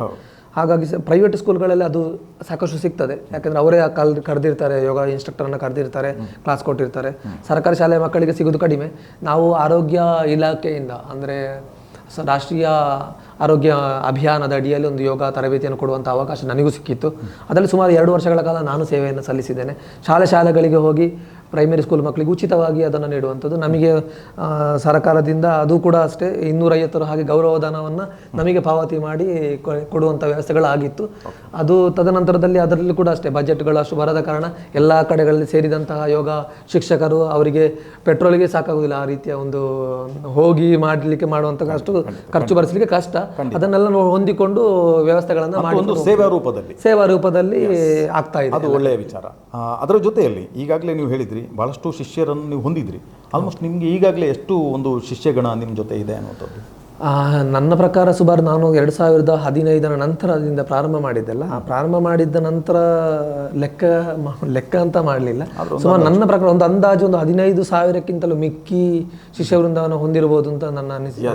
ಇದು ಬಹಳಷ್ಟು ಗ್ರೇಟ್. ಯಾಕೆಂತ ಹೇಳಿದ್ರೆ ಒಂದು 15,000 ವಿದ್ಯಾರ್ಥಿಗಳಿರ್ಬೋದು ಅಥವಾ ಮಹಿಳೆಯರಿರ್ಬೋದು ಪುರುಷರಿರ್ಬೋದು ಟೋಟಲ್ ಆಗಿ ಹೇಳುವಂಥದ್ದು. ಅಷ್ಟು ಯೋಗವನ್ನು ಆ ಯೋಗದ ಬಗ್ಗೆ ಮಾಹಿತಿಯನ್ನು ನೀಡುವಂಥದ್ದು, ತರಬೇತಿಯನ್ನು ನೀಡುವಂಥ ಒಂದು ಮಹತ್ ಕಾರ್ಯವನ್ನು ಸಂತೋಷ್ ಅವರು ಮಾಡಿದ್ದಾರೆ. ಸಂತೋಷ್ ಅವರು ಇದರ ಜೊತೆಯಲ್ಲಿ ಈಗ ಏನು ಅಂತ ಹೇಳಿದರೆ ಈ ಯೋಗವನ್ನು ಒಂದು ಸಾಂಸ್ಕೃತಿಕ ವೇದಿಕೆಯಲ್ಲಿ ಕೂಡ ಬಳಸಿಕೊಳ್ತಾ ಇದ್ದಾರೆ. ಹೌದು, ಇದರ ಉದ್ದೇಶ ಏನು ಅನ್ನೋದು? ಇದು ಯಾವ ರೀತಿ ಹುಟ್ಟುಕೊಂಡದ್ದು ಅಂತ ಹೇಳಿದರೆ, ಮೊದಲೆಲ್ಲ ಡ್ಯಾನ್ಸ್, ಭರತನಾಟ್ಯ, ಯಕ್ಷಗಾನ ಇದನ್ನೆಲ್ಲ ನೀವು ನೋಡಿರ್ತೀರಾ. ಯೋಗ ಇರ್ತಿರ್ಲಿಲ್ಲ. ಯೋಗ ಇರ್ತಿತ್ತು ಸುಮಾರು ನಾವು ಸಣ್ಣದಿರುವಾಗ ಶಾಲೆಗಳಲ್ಲಿ ಸ್ಕೂಲ್ ಡೇಗಳೆಲ್ಲ ಮಾಡಿದ್ದನ್ನು ನಾವು ನೋಡಿದ್ದೇವೆ. ತದನಂತರದಲ್ಲಿ ಈಗಿನ ಒಂದು ನೀವು ಹೇಳಿದಾಗ ಈಗಿನ ವಿದ್ಯಮಾನದಲ್ಲಿ ಯಾವ ರೀತಿ ಅಂತ ಹೇಳಿದ್ರೆ ಶಾಲೆಗಳಲ್ಲಿ ಆ್ಯನ್ಯುವಲ್ ಡೇ ಇರ್ತದೆ, ಮತ್ತು ಹೊರಗಿನಲ್ಲಿ ಚೌತಿ ಆಗಿರ್ಬೋದು ಅಥವಾ ಅಷ್ಟಮಿಗಳಾಗಿರ್ಬೋದು ಅಥವಾ ದಸರಾ ಹಬ್ಬಗಳಾಗಿರ್ಬೋದು, ಈ ಸಂದರ್ಭದಲ್ಲಿ ಯೋಗ ಒಂದು ವಿಶೇಷ ಜನಪ್ರಿಯತೆಯನ್ನು ಆಲ್ರೆಡಿ ಗಳಿಸಿದೆ ಅಲ್ವಾ. ಜೊತೆಯಲ್ಲಿ ಯೋಗದಲ್ಲಿ ಸ್ಟೇಜ್ ಅಂದರೆ ಮೊದಲು ಹೇಳ್ತಾರೆ ಯೋಗ ಪ್ರದರ್ಶನ ಮಾಡಲಿಕ್ಕಿಲ್ಲ ಅಂತ ಒಂದು ಇರ್ತದೆ. ಆದರೆ ಈಗಿನ ಒಂದು ವಿದ್ಯಮಾನದಲ್ಲಿ ಸೋಷಿಯಲ್ ಮೀಡಿಯಾದಲ್ಲಿ ಈಗ ತುಂಬ ಕೆಲವುಗಳೆಲ್ಲ ಯೋಗಗಳಲ್ಲಿ ವೈರಲ್ ಆಗ್ತಾ ಇರ್ತದೆ. ಸ್ಟೇಜ್ ಪ್ರೋಗ್ರಾಮ್ ಯಾವ ರೀತಿ ಅಂತ ಹೇಳಿದ್ರೆ, ನ್ಯಾಷನಲ್ ಯೋಗಾಸನ ಸ್ಪೋರ್ಟ್ಸ್ ಫೆಡರೇಷನ್ ಅಂತೇಳಿ ಒಂದು ಹುಟ್ಟಿಕೊಂಡಿದೆ ಈಗ. ಸೊ ಅದು ಹೇಗಾಯಿತು ಅಂತ ಹೇಳಿದ್ರೆ, ಅದರಲ್ಲಿ ಒಂದು ರಿದಮಿಕ್ ಯೋಗ, ಆರ್ಟಿಸ್ಟಿಕ್ ಯೋಗ ಅಂತ ಒಂದು ಫಾರ್ಮೇಷನ್ ಇದೆ. ಕಲಾತ್ಮಕ ಆಸನ ಮತ್ತು ರಿದಮಿಕ್ ಯೋಗ ಅಂತೇಳಿ. ಅಂದರೆ ಹಾಡನ್ನು ಹಾಕಿ ಒಂದಷ್ಟು 3 ನಿಮಿಷದ ಒಳಗಡೆ ಒಂದು 10 ಆಸನಗಳನ್ನು ಪ್ರದರ್ಶನ ಮಾಡುವಂಥದ್ದು. ನಾವು NYSF ಮತ್ತು ಖೇಲೋ ಇಂಡಿಯಾ ಅಂತರ ಆಸನಗಳನ್ನು ರೆಡಿ ಮಾಡುವ ಸಂದರ್ಭದಲ್ಲಿ ಕಾಂಪಿಟೇಷನ್ಗಳಿಂದ ರೆಡಿ ಮಾಡ್ತೇವೆ. ಆಗ ನಾವು ಅದಕ್ಕೆ ರೆಡಿ ಮಾಡಿರ್ತೇವೆ. ಸೊ ಅದೇ ರೆಡಿ ಮಾಡಿರುವಂತಹ ಮಕ್ಕಳನ್ನೇ ನಾವು ಏನಾದರೂ ಕಾರ್ಯಕ್ರಮಗಳಿದ್ದಾಗ ಅದೇ ಒಂದು ಫಾರ್ಮೇಷನ್ ಅನ್ನು ಸ್ಟೇಜ್ ಪ್ರೋಗ್ರಾಮ್ ಆಗಿ ನಾವು ಅದನ್ನು ಕನ್ವರ್ಟ್ ಮಾಡ್ತೇವೆ. ಅದರಲ್ಲಿ ನಾವು ಸೂರ್ಯ ನಮಸ್ಕಾರವನ್ನು ಅಳವಡಿಸ್ಕೊಳ್ತೇವೆ, ಸಣ್ಣ ಪುಟ್ಟ ಯೋಗ ಫ್ಲೋ ಯೋಗವನ್ನು ಅಳವಡಿಸ್ಕೊಳ್ತೇವೆ, ರಿದಮಿಕ್ ಯೋಗವನ್ನು ಅಳವಡಿಸ್ಕೊಳ್ತೇವೆ, ಅಥ್ಲೆಟಿಕ್ ಯೋಗವನ್ನು ಅಳವಡಿಸ್ಕೊಳ್ತೇವೆ, ಆರ್ಟಿಸ್ಟಿಕ್ ಯೋಗವನ್ನು ಅಳವಡಿಸ್ಕೊಳ್ತೇವೆ, ಟ್ರೆಡಿಷನಲ್ ಯೋಗವನ್ನು ಅಳವಡಿಸ್ಕೊಳ್ತೇವೆ. ಬೇರೆ ಬೇರೆ ಯೋಗದ ಕೆಲವು ಪ್ರಕಾರಗಳನ್ನು ಒಂದು 20-30 ನಿಮಿಷಗಳ ಒಂದು ಕಾಲಾವಕಾಶವನ್ನು ಇಟ್ಟುಕೊಂಡು ಯೋಗವನ್ನು ಪ್ರದರ್ಶನ ಮಾಡುವಂಥ ಕೂಡ ನಾವು ಮಾಡಿದ್ದೇವೆ. ಅದು ಒಳ್ಳೆಯ ಆರೋಗ್ಯಕರವಾದಂಥ ಪ್ರದರ್ಶನ. ನಾವು ಅದರಲ್ಲಿ ಯಾವುದೇ ಅಹಿತಕರ ಘಟನೆಗಳು ನಡೆಯದಂತೆ ಎಚ್ಚರಿಕೆಯನ್ನು ವಹಿಸಿಕೊಂಡು ಯಾವುದೇ ತೊಂದರೆ ಆಗದ ಹಾಗೆ ನಾವು ಅದನ್ನು ಮೊದಲೇ ಈಗ ನಾವು ಪ್ರದರ್ಶನ ಕೊಡುವಾಗ ಹೇಳ್ತೇವೆ, ಅನೌನ್ಸ್ ಮಾಡ್ತೇವೆ, ಇದನ್ನು ನೀವಾಗಿ ಅಭ್ಯಾಸವನ್ನು ನೋಡಿ ಮಾಡಬೇಡಿ. ಗುರುಗಳ ಮುಖೇನ ಅಭ್ಯಾಸವನ್ನು ನೋಡಿ ಅವರ ಜೊತೆಗೆ ಕಲಿತು, ಗುರುಗಳ ಜೊತೆಗೆ ಇದ್ದು ಕಲಿತು ಒಂದಷ್ಟು ವರ್ಷಗಳ ಸತತ ಅಭ್ಯಾಸದೊಂದಿಗೆ ಮತ್ತೆ ಗುರುಗಳ ಆಶೀರ್ವಾದದೊಂದಿಗೆ ಅವರ ಪರ್ಮಿಷನ್ ತಗೊಂಡು ಮತ್ತೆ ಸ್ಟೇಜ್ ಪ್ರೋಗ್ರಾಮನ್ನು ಕೊಡುವಂಥದ್ದನ್ನು ಮಾಡ್ಬೋದು ಅಂತ ನಾನು ಹೇಳ್ತಾ ಇರ್ತೇನೆ. ಓಕೆ, ಅಂದರೆ ಒಂದು ರೀತಿಯಲ್ಲಿ ಅದು ಒಳ್ಳೆಯದು ಕೂಡ ಸಂತೋಷ. ಯಾಕೆ ಅಂತ ಹೇಳಿದರೆ ನೋಡುವವರಿಗೆ ಕೂಡ ಒಂದು ಆಕರ್ಷಣೆ ಆಗಿರ್ತದೆ. ಹೌದು. ಮತ್ತೆ ಇನ್ನಷ್ಟು ಮಕ್ಕಳಿಗೆ ಕೂಡ ಅದರಲ್ಲಿ ಆಸಕ್ತಿ ಬರ್ತದೆ. ಅಂದರೆ ನಾನು ಕೂಡ ಈ ರೀತಿಯಾಗಿ ಮಾಡಬೇಕು ಅನ್ನುವಂಥ ಒಂದು, ಈಗ ನಿಮಗೆ ಹೇಗೆ ಆಸಕ್ತಿ ಹುಟ್ಟಿಕೊಂಡಿತ್ತು ಅದೇ ರೀತಿಯಾಗಿ ಅದನ್ನು ನೋಡುವಂಥ ಪ್ರೇಕ್ಷಕರಿಗಿರ್ಬೋದು ಅಥವಾ ಪ್ರೇಕ್ಷಕ ವಿದ್ಯಾರ್ಥಿಗಳಿಗೆ ಕೂಡ ನಾನು ಕೂಡ ಮಾಡಬೇಕು ಅಂದರೆ. ಮತ್ತೆ ಒಂದು ಏನು ಅಂತ ಹೇಳಿದ್ರೆ, ಜನರನ್ನ ಆಕರ್ಷಣೆ ಮಾಡುವಂಥದ್ದು ಮ್ಯೂಸಿಕ್ಕಿಗೆ ಆ ಶಕ್ತಿ ಇದೆ. ಹೌದು. ಆ ಮ್ಯೂಸಿಕ್ ಕೊಟ್ಟು ನೀವೊಂದು ಆ ಯೋಗ ಪ್ರದರ್ಶನ ಮಾಡ್ತಿರಲ್ಲ, ಅದು ರಿಯಲಿ ಸೂಪರ್ ಆಗಿರ್ತದೆ. ಅದನ್ನು ನೋಡ್ಲಿಕ್ಕೆ ಕೂಡ ತುಂಬ ಖುಷಿ ಆಗ್ತದೆ. ಅಂಥದ್ದನ್ನು ಅಳವಡಿಸಿಕೊಂಡದ್ದು ಒಳ್ಳೆಯ ಬೆಳವಣಿಗೆ ಅಂತ ನಮ್ಮ ಒಂದು ಅಭಿಪ್ರಾಯ ಕೂಡ. ಏನೇ ಇರಲಿ ಸಂತೋಷ್ ಅವರೇ, ಭಾಳಷ್ಟು ವಿಚಾರಗಳನ್ನು ಇವತ್ತು ಯೋಗ ದಿನಾಚರಣೆಯ ದಿವಸವೇ ನಮ್ಮ ಪ್ರೇಕ್ಷಕರಿಗೆ ತಿಳಿಸಿದ್ರಿ. ನೀವು ಕೂಡ ಒಬ್ಬ ಕಿರಿಯ ಯೋಗ ಪಟುವಾಗಿ, ಯೋಗ ಶಿಕ್ಷಕನಾಗಿ ಭಾಳಷ್ಟು ಸಣ್ಣ ವಯಸ್ಸಿನಲ್ಲೇ ಇದನ್ನು ಭಾಳಷ್ಟು ಮಹತ್ತರವಾದಂಥ ಅಭ್ಯಾಸವನ್ನು ಮಾಡಿ ಸಾಧನೆಯನ್ನು ಮಾಡಿದ್ರಿ. ನಿಜವಾಗ್ಲೂ ಒಬ್ಬ ಸಾಧಕ ಅಂತಲೇ ಹೇಳ್ಬೋದು. ಯೋಗ ಸಾಧಕ ಸಂತೋಷ್ ಮಂಡಕಜೆ ಅಂತ ಹೇಳಿದರೆ ಖಂಡಿತ ತಪ್ಪಾಗಲಿಕ್ಕಿಲ್ಲ. ಸುಮಾರು 15,000 ಮಂದಿಗೆ ಯೋಗವನ್ನು ಅಭ್ಯಾಸವನ್ನು ಕಲಿಸಿಕೊಡುವಂಥ ಒಂದು ಮಹತ್ ಕಾರ್ಯವನ್ನು ಮಾಡಿದ್ದಾರೆ. ಅದರ ಜೊತೆಯಲ್ಲಿ ಒಂದು ಕೇಂದ್ರವನ್ನೇ ತೆರೆದಿಟ್ಟುಕೊಂಡು ಇವತ್ತು ಅವರ ವಿದ್ಯಾರ್ಥಿಗಳು ರಾಷ್ಟ್ರ ಮಟ್ಟದಲ್ಲಿ ಕೂಡ ಮಿಂಚಿದ್ದಾರೆ. ತಾವು ನೋಡಿರ್ಬೋದು, ಸುದ್ದಿ ಪತ್ರಿಕೆಯಲ್ಲಿ ಸಾಮಾನ್ಯವಾಗಿ ಪ್ರತಿ ವಾರ ಕೂಡ ಒಂದೊಂದು ಅವರ ವರದಿ ಬಂದೇ ಬರ್ತದೆ. ಅವರ ಶಿಷ್ಯಂದರು ಏನು ಪ್ರಶಸ್ತಿಯನ್ನು ಗಳಿಸಿದ್ದಾರೆ ಅನ್ನುವಂಥದ್ದನ್ನು ಕೂಡ ನಾವು ಪತ್ರಿಕೆಯಲ್ಲಿ ಪ್ರಕಟ ಮಾಡ್ತಾ ಇರ್ತೇವೆ. ಅದನ್ನು ತಾವು ನೋಡಿದ್ರಿ. ಇದು ಸಂತೋಷ್ ಮಂಡಕಜೆ ಅವರ ಒಂದು ಸಾಧನೆ. ಕೊನೆಯದಾಗಿ ನಾವು ಈ ಕಾರ್ಯಕ್ರಮದ ಕೊನೆಯದಾಗಿ ನೀವು ಅಂದರೆ ನಮ್ಮ ಪ್ರೇಕ್ಷಕರಿಗಿರ್ಬೋದು ಅಥವಾ ಯೋಗ ಪಟುಗಳಿಗಿರ್ಬೋದು ಅಥವಾ ಯೋಗ ಶಿಕ್ಷಕರಿಗೆ ಟೋಟಲ್ ಆಗಿ ಇವತ್ತು ಯೋಗ ದಿನಾಚರಣೆ ದಿವಸ ನಿಮ್ಮ ಮೂಲಕ ಏನು ಸಂದೇಶ ಕೊಡಲಿಕ್ಕೆ ಹೇಳ್ತೀರಿ? ಮೊದಲಾಗಿ ಎಲ್ಲ ವೀಕ್ಷಕರಿಗೆ ಮತ್ತೊಮ್ಮೆ 11ನೇ ಅಂತಾರಾಷ್ಟ್ರೀಯ ಯೋಗ ದಿನಾಚರಣೆಯ ಶುಭಾಶಯಗಳು. ವಿಶೇಷವಾಗಿ ಎಲ್ಲ ಕಡೆಗಳಲ್ಲಿ ಇವತ್ತು ಯೋಗ ದಿನಾಚರಣೆ ಬಹಳ ವಿಜೃಂಭಣೆಯಿಂದ ಆಚರಣೆ ಮಾಡ್ತಾರೆ. ಇದು ಕೇವಲ ಒಂದು ದಿನಕ್ಕೆ ಮಾತ್ರ ಸೀಮಿತ ಆಗಬಾರದು ಅಂತ ನನ್ನ ಒಂದು ವಿನಂತಿ. ಜೊತೆಗೆ ಪ್ರತಿನಿತ್ಯ ನಾವು ಯೋಗಾಭ್ಯಾಸ ಅಂದರೆ ಬದುಕಿನ ಒಂದು ಭಾಗವಾಗಿ ತೆಗೆದುಕೊಳ್ಬೇಕು. ಅಂದರೆ ನಾವು ಹೇಗೆ ಅನ್ನ ಗಾಳಿ ನೀರು ಹೇಗೆ ನಾವು ಸೇವನೆ ಮಾಡ್ತೇವೆಯೋ ಅದೇ ರೀತಿ ಯೋಗವನ್ನು ಬದುಕಿನ ಒಂದು ಭಾಗವಾಗಿ ಮಾಡಬೇಕು. ಜೊತೆಗೆ ಬದುಕನ್ನು ಬಹಳ ಸರಳವಾಗಿ ಬದುಕುವಂತಹ ಒಂದು ಕಾರ್ಯವನ್ನು ಎಲ್ಲರೂ ಮಾಡಬೇಕು. ಅಂದರೆ ತುಂಬ ಆಡಂಬರ, ತುಂಬ ತೋರ್ಪಡಿಕೆಯ ಬದುಕು ಆಗಬಾರ್ದು. ಯೋಗ ಅಭ್ಯಾಸವನ್ನು ಮಾಡಿದರೆ ಅವನು ದೈಹಿಕವಾಗಿ, ಮಾನಸಿಕವಾಗಿ ಮತ್ತು ಆಧ್ಯಾತ್ಮಿಕವಾಗಿ ಮುಂದುವರಿತಾನೆ. ನಮ್ಮ ಪ್ರಧಾನಮಂತ್ರಿಗಳ ಆಶಯ ಇದೆ. ಪ್ರತಿ ವರ್ಷವೂ ಸಹ ಒಂದೊಂದು ಧ್ಯೇಯವಾಕ್ಯದೊಂದಿಗೆ ಅವರು ಆಚರಣೆ ಮಾಡ್ತಾ ಬಂದಿದ್ದಾರೆ. ಈ ವರ್ಷವೂ ಸಹ ಒಂದು ಧ್ಯೇಯವಾಕ್ಯನ ಇಟ್ಟುಕೊಂಡಿದ್ದಾರೆ, ಒಂದು ಭೂಮಿ ಒಂದು ಆರೋಗ್ಯ ಅಂತ ಹೇಳಿ. ಹಾಗಾಗಿ ಇಡೀ ಒಂದು ವಿಶ್ವವೆಲ್ಲವೂ ಸಹ ಇಡೀ ವಿಶ್ವದಲ್ಲಿ ಎಲ್ಲರೂ ಸಹ ಆರೋಗ್ಯವಾಗಿರಬೇಕು ಅನ್ನುವಂತಹ ಒಂದು ಮಹತ್ತರವಾದಂತಹ ಕಾರ್ಯವನ್ನು ಅವರು ಕೈಗೆತ್ತಿಕೊಂಡಿದ್ದಾರೆ. ಇದಕ್ಕೆ ಪೂರಕವಾಗಿ ನಾವು ಸಮಾಜದ ಸ್ವಾಸ್ಥ್ಯವನ್ನು ಕಾಪಾಡಿಕೊಳ್ಳುವಂತಹ ಒಂದು ಜವಾಬ್ದಾರಿ ನಮ್ಮ ಮೇಲಿರುವ ಕಾರಣ ನಾವು ಬದುಕನ್ನು ಬಹಳ ಸರಳವಾಗಿ ಬದುಕ್ತಾ, ಇನ್ನೊಬ್ಬರಿಗೆ ನಾವು ಸಹಾಯ ಮಾಡ್ತಾ, ಇನ್ನೊಬ್ಬರಲ್ಲಿ ನಾವು ಒಳ್ಳೆಯದನ್ನು ಕಾಣ್ತಾ, ಯಾರೇ ಒಬ್ಬರು ಸಾಧನೆ ಮಾಡಿದರೆ ಅವನು ತುಂಬ ಸಾಧನೆ ಮಾಡಿದರೆ ಅವರಿಂದ ಮತ್ಸರ ಪಡದೆ ಅವರನ್ನು ಮೇಲೆತ್ತುವಂತಹ ಪ್ರಯತ್ನವನ್ನು ಮಾಡಬೇಕು. ಯಾರೋ ಅವರನ್ನು ಕೆಳಗೆ ತಳ್ಳುವಂತಹ ಪ್ರಯತ್ನವನ್ನು ಮಾಡಬಾರ್ದು. ಜೊತೆಗೆ ಒಂದು ಯಾವುದೇ ಅಭ್ಯಾಸವನ್ನು ಮಾಡುವಾಗ ಕ್ವಾಲಿಟಿ ಪ್ರಾಕ್ಟೀಸ್ ಅಂತ ಹೇಳ್ತೇವೆ ನಾವು. ಸೊ ಅದನ್ನು ಮಾಡಬೇಕು. ಆ ಮುಖಾಂತರ ಸತತ ನಿರಂತರವಾದ ನಿತ್ಯ ಅಭ್ಯಾಸದೊಂದಿಗೆ ಯೋಗವನ್ನು ಮೈಗೂಡಿಸಿಕೊಂಡ್ರೆ ತುಂಬ ಆರೋಗ್ಯವಾಗಿರ್ಬೋದು. ಒಬ್ಬ ಮನುಷ್ಯ ನಿರೋಗಿಯಾಗಿ ಬದುಕಬಹುದು. ಅವನ ರೋಗ ನಿರೋಧಕ ಶಕ್ತಿ ಆಗಿರ್ಬೋದು, ಪ್ರಶಾಂತವಾದಂತಹ ಮನಸ್ಸನ್ನು ಅವನು ಕಾಣ್ಬೋದು. ಈ ಒಂದು ಎಲ್ಲ ಜಂಜಾಟದಿಂದ ಮುಕ್ತವಾಗಿ ಬದುಕಿಗೆ ಒಂದು ಹೊಸ ರೂಪವನ್ನು ಯೋಗದ ಮುಖಾಂತರ ಕೊಡ್ಬೋದು. ಆ ನಿಟ್ಟಿನಲ್ಲಿ ನಾವು ನಮ್ಮ ಸಮಾಜದ ಸ್ವಾಸ್ಥ್ಯವನ್ನು ಕಾಪಾಡಿಕೊಳ್ಬೇಕು. ತದನಂತರದಲ್ಲಿ ಪ್ರತಿನಿತ್ಯ ನಿಮಗೆ ಸಮಯ ಸಿಕ್ಕಿದ ಒಂದು 20 ನಿಮಿಷ ಆದರೂ ನೀವು ಯೋಗಾಭ್ಯಾಸವನ್ನು ಮಾಡಿದ್ದು ಅಂತಾದರೆ ಖಂಡಿತವಾಗಲೂ ನಿಮ್ಮ ಶರೀರದಲ್ಲಿ ಮತ್ತು ನಿಮ್ಮ ಮನಸ್ಸಿನಲ್ಲಿ ಆಗುವಂತಹ ಬದಲಾವಣೆಗಳು ತುಂಬ ಇದೆ. ಹಾಗಾಗಿ ಇಡೀ ನಮ್ಮ ಭಾರತ ಯಾವ ರೀತಿ ಭಾರತ ಮೂಲ ಅಂತೇಳಿದರೆ ಯೋಗಕ್ಕೆ ಭಾರತ ಅದು. ಸೊ ಇಲ್ಲಿಯ ಏನು ನಮ್ಮ ಪರಂಪರೆ ಏನಿದೆ ಅದನ್ನು ಉಳಿಸಿಕೊಂಡು ಮುಂದಿನ ಪೀಳಿಗೆಗೆ ಅದನ್ನು ನಾವು ತೆಗೆದುಕೊಂಡು ಹೋಗಬೇಕು. ಆ ಒಂದು ಜವಾಬ್ದಾರಿ ನಮ್ಮ ಮೇಲಿದೆ. ಅದನ್ನು ಅತ್ಯಂತ ಆರೋಗ್ಯಪೂರ್ಣವಾಗಿ ನಾವು ಅದನ್ನು ಮುಂದಿನ ಪೀಳಿಗೆಗೆ ತೆಗೆದುಕೊಂಡು ಹೋಗುವ. ಈ ನಿಟ್ಟಿನಲ್ಲಿ ಎಲ್ಲ ಯೋಗ ಶಿಕ್ಷಕರು ಸಹ ತಮ್ಮ ಸ್ವಾರ್ಥವನ್ನು ಬಿಟ್ಟು ಒಂದು ಒಳ್ಳೆಯ ರೀತಿಯ ಪ್ರಾಕ್ಟೀಸನ್ನು ಮತ್ತು ಒಳ್ಳೆಯ ರೀತಿಯಾದಂತಹ ಯೋಗವನ್ನು ಪ್ರಚಾರವನ್ನು ಮಾಡಬೇಕು. ಅದು ಕೇವಲ ತೋರ್ಪಡಿಕೆಗೆ ಅಥವಾ ಇನ್ನು ಅವರು ಸ್ವಾರ್ಥಕ್ಕೋಸ್ಕರ ಆ ರೀತಿ ಆಗಬಾರ್ದು. ಅದು ಒಳ್ಳೆಯ ಬೆಳವಣಿಗೆ ಆಗುವ ಮುಖಾಂತರ ಎಲ್ಲ ಯೋಗ ಶಿಕ್ಷಕರು ಸಹ ಇದರಲ್ಲಿ ಪ್ರಯತ್ನ ಪಡಬೇಕು. ಆ ಮುಖಾಂತರ ನಾವು ನಮ್ಮ ಏನು ಪೂರ್ವಜರು ಮಾಡುವಂಥ ನಮಗೆ ಹಾಕಿಕೊಟ್ಟಿದ್ದಾರಲ್ವ, ಒಂದು ಒಳ್ಳೆಯ ಬುನಾದಿಯನ್ನು ಹಾಕಿಕೊಟ್ಟಿದ್ದಾರೆ, ಅದನ್ನು ಮುಂದಿನ ಜನ್ರೇಷನ್ಗೆ ನಾವು ತೆಗೆದುಕೊಂಡು ಹೋಗಬೇಕು ಅಂತಾದರೆ ನಮ್ಮಲ್ಲಿ ಆ ಒಂದು ಕಾರ್ಯಕ್ಷಮತೆ, ತಾಳ್ಮೆ, ಪರಿಶ್ರಮ, ಸತತ ಅಭ್ಯಾಸದ ಒಂದು ಇದು ನಮ್ಮಲ್ಲಿ ಬೇಕು ಅಂತ ಹೇಳ್ತಾ ನಿಮಗೆಲ್ಲರಿಗೂ ಮತ್ತೊಮ್ಮೆ ಅಂತಾರಾಷ್ಟ್ರೀಯ ಯೋಗ ದಿನಾಚರಣೆಯ ಶುಭಾಶಯಗಳನ್ನು ತಿಳಿಸ್ತಾ ಮತ್ತೊಮ್ಮೆ ಎಲ್ಲ ಸುದ್ದಿ ವಾಹಿನಿಯವರ ಮಿತ್ರರಿಗೂ ನನ್ನ ಪ್ರೀತಿಯ ಎಲ್ಲ ಬಂಧುಗಳಿಗೂ ಕೂಡ ಒಂದೇ ಮಾತಿನಲ್ಲಿ ಎಲ್ಲರಿಗೂ ಧನ್ಯವಾದಗಳನ್ನು ಈ ಸಂದರ್ಭದಲ್ಲಿ ತಿಳಿಸಲಿಕ್ಕೆ ಇಷ್ಟಪಡ್ತೇನೆ. ಎಸ್ ವೀಕ್ಷಕರೇ, ಇವತ್ತು ಸಂತೋಷ್ ಅವರು ಹೇಳಿದಂತೆ 11ನೇ ವರ್ಷದ ಯೋಗ ದಿನಾಚರಣೆ.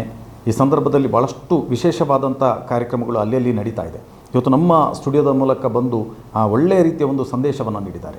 ಯೋಗ ಅಂದರೆ ಏನು, ಯಾಕಾಗಿ ಯೋಗ ಮಾಡಬೇಕು, ಯೋಗದಿಂದ ನಮಗೆ ಆಗುವ ಪ್ರಯೋಜನ ಏನು, ಅಥವಾ ನಮ್ಮ ಹಿರಿಯರು ಪೂರ್ವಜರು ಹುಟ್ಟು ಹಾಕಿದಂಥ ಈ ಯೋಗ ಪರಂಪರೆಯನ್ನು ಹೇಗೆ ಉಳಿಸ್ಕೊಂಡು ಹೋಗಬೇಕು, ಯೋಗ ಶಿಕ್ಷಕರು ಏನು ಮಾಡಬೇಕು, ಯೋಗ ಪಟುಗಳು ಏನು ಮಾಡಬೇಕು, ಇವೆಲ್ಲವನ್ನು ಕೂಡ ಬಹಳಷ್ಟು ವಿಚಾರವನ್ನು ನಮ್ಮ ಮುಂದಿಟ್ಟಿದ್ದಾರೆ. ಅದರ ಜೊತೆಯಲ್ಲಿ ಅವರ ಒಂದು ಬೆಳವಣಿಗೆ, ಈ ಯೋಗದ ಮೂಲಕ ಅವರ ಜೀವನವನ್ನು ಹೇಗೆ ಅಳವಡಿಸಿಕೊಂಡು ಬಂದರು, ಆ ಜೀವನದಲ್ಲಿ ಹೇಗೆ ಸಾಧನೆ ಮಾಡಿದರು, ಇವತ್ತು ಒಬ್ಬ ಯೋಗ ಪಟುವಾಗಿ ಮಾತ್ರವಲ್ಲ ಒಬ್ಬ ಯೋಗ ಸಾಧಕನಾಗಿ ಹೇಗೆ ಗುರುತಿಸಿಕೊಂಡಿದ್ದಾರೆ, ಅಥವಾ ಸಾವಿರಾರು ಮಂದಿ ವಿದ್ಯಾರ್ಥಿಗಳಿಗೆ ಹೇಗೆ ಯೋಗವನ್ನು ಅಭ್ಯಾಸವನ್ನು ತರಬೇತಿಯನ್ನು ನೀಡುವ ಮೂಲಕ ಇವತ್ತು ಅವರೆಲ್ಲರನ್ನು ಕೂಡ ಒಂದು ಯೋಗದ ಅಭಿರುಚಿ ಹುಟ್ಟುವಂತೆ ಮಾಡಿದ್ದಾರೆ. ಇವತ್ತು ಇಡೀ ನಮ್ಮ ಸುಳ್ಯ ತಾಲೂಕಿನ ಬಹಳಷ್ಟು ಯೋಗ ಪಟುಗಳನ್ನು ರಾಷ್ಟ್ರ ಮಟ್ಟದಲ್ಲಿ ಗುರುತಿಸುವಂತೆ ಕೂಡ ಮಾಡಿರುವಂಥದ್ದು ನಮ್ಮ ಯೋಗ ಸಾಧಕರಾದಂಥ ಸಂತೋಷ್ ಮುಂಡಕಜಿಯವರು. ಇವತ್ತು ಒಳ್ಳೆಯ ದಿವಸ. ನಮ್ಮ ದೇಶದ ಪ್ರಧಾನಿ ಮೋದಿಯವರ ಒಂದು ಕನಸಿನಂತೆ ಇವತ್ತು ಇಡೀ ದೇಶದಾದ್ಯಂತ ಮಾತ್ರವಲ್ಲ ನಮ್ಮ ದೇಶದಲ್ಲಿ ಮಾಡುವಂಥ ಯೋಗವನ್ನು ಇವತ್ತು ಬೇರೆ ಜಗತ್ತಿನಲ್ಲಿರುವಂಥ ಬೇರೆ ಬೇರೆ ದೇಶಗಳು ಕೂಡ ಕಣ್ಣೆತ್ತಿ ನೋಡುವಂತೆ ಮಾಡ್ತಾ ಇದ್ದಾರೆ. ಆ ರೀತಿಯಾಗಿ ಯೋಗ ದಿನಾಚರಣೆ ಇವತ್ತು ಹೊರಹೊಮ್ಮಿದೆ, ಇವತ್ತು ಭಾಳಷ್ಟು ಪ್ರಚಲಿತದಲ್ಲಿದೆ. ಅದರಿಂದ ಭಾಳಷ್ಟು ಮಂದಿ ಪ್ರಯೋಜನವನ್ನು ಕೂಡ ಪಟ್ಟುಕೊಂಡಿದ್ದಾರೆ ಅನ್ನುವಂಥದ್ದು ಕೂಡ ವಿಚಾರವನ್ನು ನಮ್ಮ ಜೊತೆ ತಿಳಿಸಿದರು. ಎಲ್ಲ ವಿಚಾರಗಳನ್ನು ನಿಮ್ಮ ಮುಂದಿಡುವಂಥ ಒಂದು ಸಣ್ಣ ಪ್ರಯತ್ನವನ್ನು ಮಾಡಿದ್ದೇವೆ. ನಮ್ಮ ಕರೆಗೆ ಬಂದು ಈ ಒಂದು ಕಾರ್ಯಕ್ರಮದಲ್ಲಿ ಪಾಲ್ಗೊಂಡು ಒಳ್ಳೆಯ ಮಾಹಿತಿಯನ್ನು ನೀಡಿದಂಥ ಸಂತೋಷ್ ಮುಂಡಕಜಯವರಿಗೆ ನಮ್ಮ ಸುದ್ದಿ ಬಳಗದ ಪರವಾಗಿ ಆತ್ಮೀಯ ವಂದನೆಗಳು. ನನ್ನ ಸೀನಿಯರಲ್ಲಿ ಒಬ್ಬರು ಇದ್ದ, ಅವನು ಜಿಲ್ಲಾ ಮಟ್ಟದಲ್ಲಿ ಒಂದು ಶೀರ್ಷಾಸನವನ್ನು ಮಾಡಿ ಪ್ರೈಸನ್ನು ತೃತೀಯ ಬಹುಮಾನವನ್ನು ಪಡ್ಕೊಂಡ. ಇದು ನನಗೆ ಒಂದು ಸ್ವಲ್ಪ ಪ್ರೇರಣೆಯನ್ನು ತಂದಿದೆ. ಹೃದಯದ ತೊಂದರೆ ಆಗಿರ್ಬೋದು, ಉಸಿರಾಟದ ತೊಂದರೆ ಆಗಿರ್ಬೋದು, ಅಥವಾ ಸಣ್ಣ ಪುಟ್ಟ ಮೈಕೈ ನೋವಾಗಿರ್ಬೋದು, ಬೆನ್ನು ನೋವಾಗಿರ್ಬೋದು, ಸೊಂಟ ನೋವಾಗಿರ್ಬೋದು, ಇನ್ನಿತರ ಬೇರೆ ಬೇರೆ ದೈಹಿಕ ಕಾಯಿಲೆಗಳಿರ್ತವೆ. ಇದೆಲ್ಲವನ್ನು ದೂರ ಮಾಡಲಿಕ್ಕೆ ಯೋಗ ಒಂದು ಸಹಕಾರಿ. ನಾವು ಸಾಯುವವರೆಗೂ ಕೂಡ ಯೋಗಾಭ್ಯಾಸವನ್ನು ಮಾಡ್ಬೋದು. ಇದಕ್ಕೆ ಲಿಮಿಟೇಷನ್ಸ್ ಹೇಳಿಲ್ಲ. ಪ್ರಶ್ವಿದ್ಯಾ ಸಂತೋಷ್ರವರು ಯೋಗವನ್ನು ಆಯ್ಕೆ ಮಾಡಿಕೊಂಡ್ರು, ಸಂತೋಷ್ರವರು ಪ್ರಶ್ವಿದ್ಯರನ್ನು ಆಯ್ಕೆ ಮಾಡಿಕೊಂಡ್ರು. ಇದು ಎರಡು ಕೂಡ ಹೊಂದಾಣಿಕೆ ಆಯಿತು ಇವತ್ತು. ಅದರಿಂದಾಗಿ ಸಂತೋಷ್ ಅವರಿಗೆ ಅದೊಂದು ಪ್ಲಸ್ ಪಾಯಿಂಟ್. ನನ್ನ ಪ್ರಕಾರ ಒಂದು ಅಂದಾಜು ಒಂದು 15,000ಕ್ಕಿಂತಲೂ ಮಿಕ್ಕಿ ಶಿಷ್ಯ ವೃಂದವನ್ನು ಹೊಂದಿರಬಹುದು ಅಂತ ನನ್ನ ಪ್ರತಿನಿತ್ಯ ನಿಮಗೆ ಸಮಯ ಸಿಕ್ಕಿದ ಒಂದು 20 ನಿಮಿಷ ಆದರೂ ನೀವು ಯೋಗಾಭ್ಯಾಸವನ್ನು ಮಾಡಿದ್ದು ಅಂತಾದರೆ ಖಂಡಿತವಾಗಲೂ ನಿಮ್ಮ ಶರೀರದಲ್ಲಿ ಮತ್ತು ನಿಮ್ಮ ಮನಸ್ಸಿನಲ್ಲಿ ಆಗುವಂತಹ ಬದಲಾವಣೆಗಳು ತುಂಬ ಇದೆ.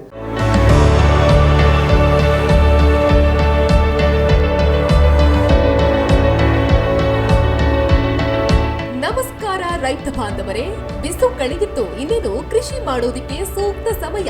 ಹಾಗಾಗಿ ಉತ್ತಮ ಗುಣಮಟ್ಟದ ಗಿಡಗಳಿರುವ ನರ್ಸರಿಯನ್ನ ಹುಡುಕ್ತಾ ಇದ್ದೀರಾ? ಹಾಗಾದ್ರೆ ನಮ್ಮ ಸುಳ್ಯದ ಮೊಗರ್ಪಡೆ ಮಸೀದಿ ಮುಂಭಾಗವಿರುವ ಕರ್ನಾಟಕ ಅಗ್ರಿ ಗಾರ್ಡನ್ ನರ್ಸರಿಗೆ ಭೇಟಿ ಕೊಡಿ. ಇಲ್ಲಿ 3 ಎಕರೆ ಜಮೀನಿನಲ್ಲಿ ತಯಾರಾಗ್ತಾ ಇದೆ ಉತ್ತಮ ತಳಿಯ ಹೈಬ್ರಿಡ್ ತೆಂಗಿನ ಗಿಡಗಳು, ಕೋಕೋ ಗಿಡಗಳು, ಅಡಿಕೆ ಗಿಡಗಳಾದ ಎಂಟರಮಂಗಲ, ಮೋಹಿತ್ ನಗರ, ಸೈಗಾನ್, ರತ್ನಗಿರಿ, ಸುಮಂಗಲ, ಸ್ವರ್ಣಮಂಗಳ, ಊರಿನ ಮಂಗಳ ಮತ್ತು ಜಾಯಿಕಾಯಿ ಗಿಡ, ವಿವಿಧ ರೀತಿಯ ಹಣ್ಣಿನ ಗಿಡಗಳು, ಕರಿಮೆಣಸಿನ ಕಸಿ ಗಿಡ, ಪಣಿಯೂರು 7 ಲಭ್ಯ ಹಾಗೂ ಶತಮಂಗಲ ಅಡಿಕೆ ಗಿಡಗಳು ಲಭ್ಯ. Karnataka agri garden nursery, Mogarpane, Halegate, Sullia.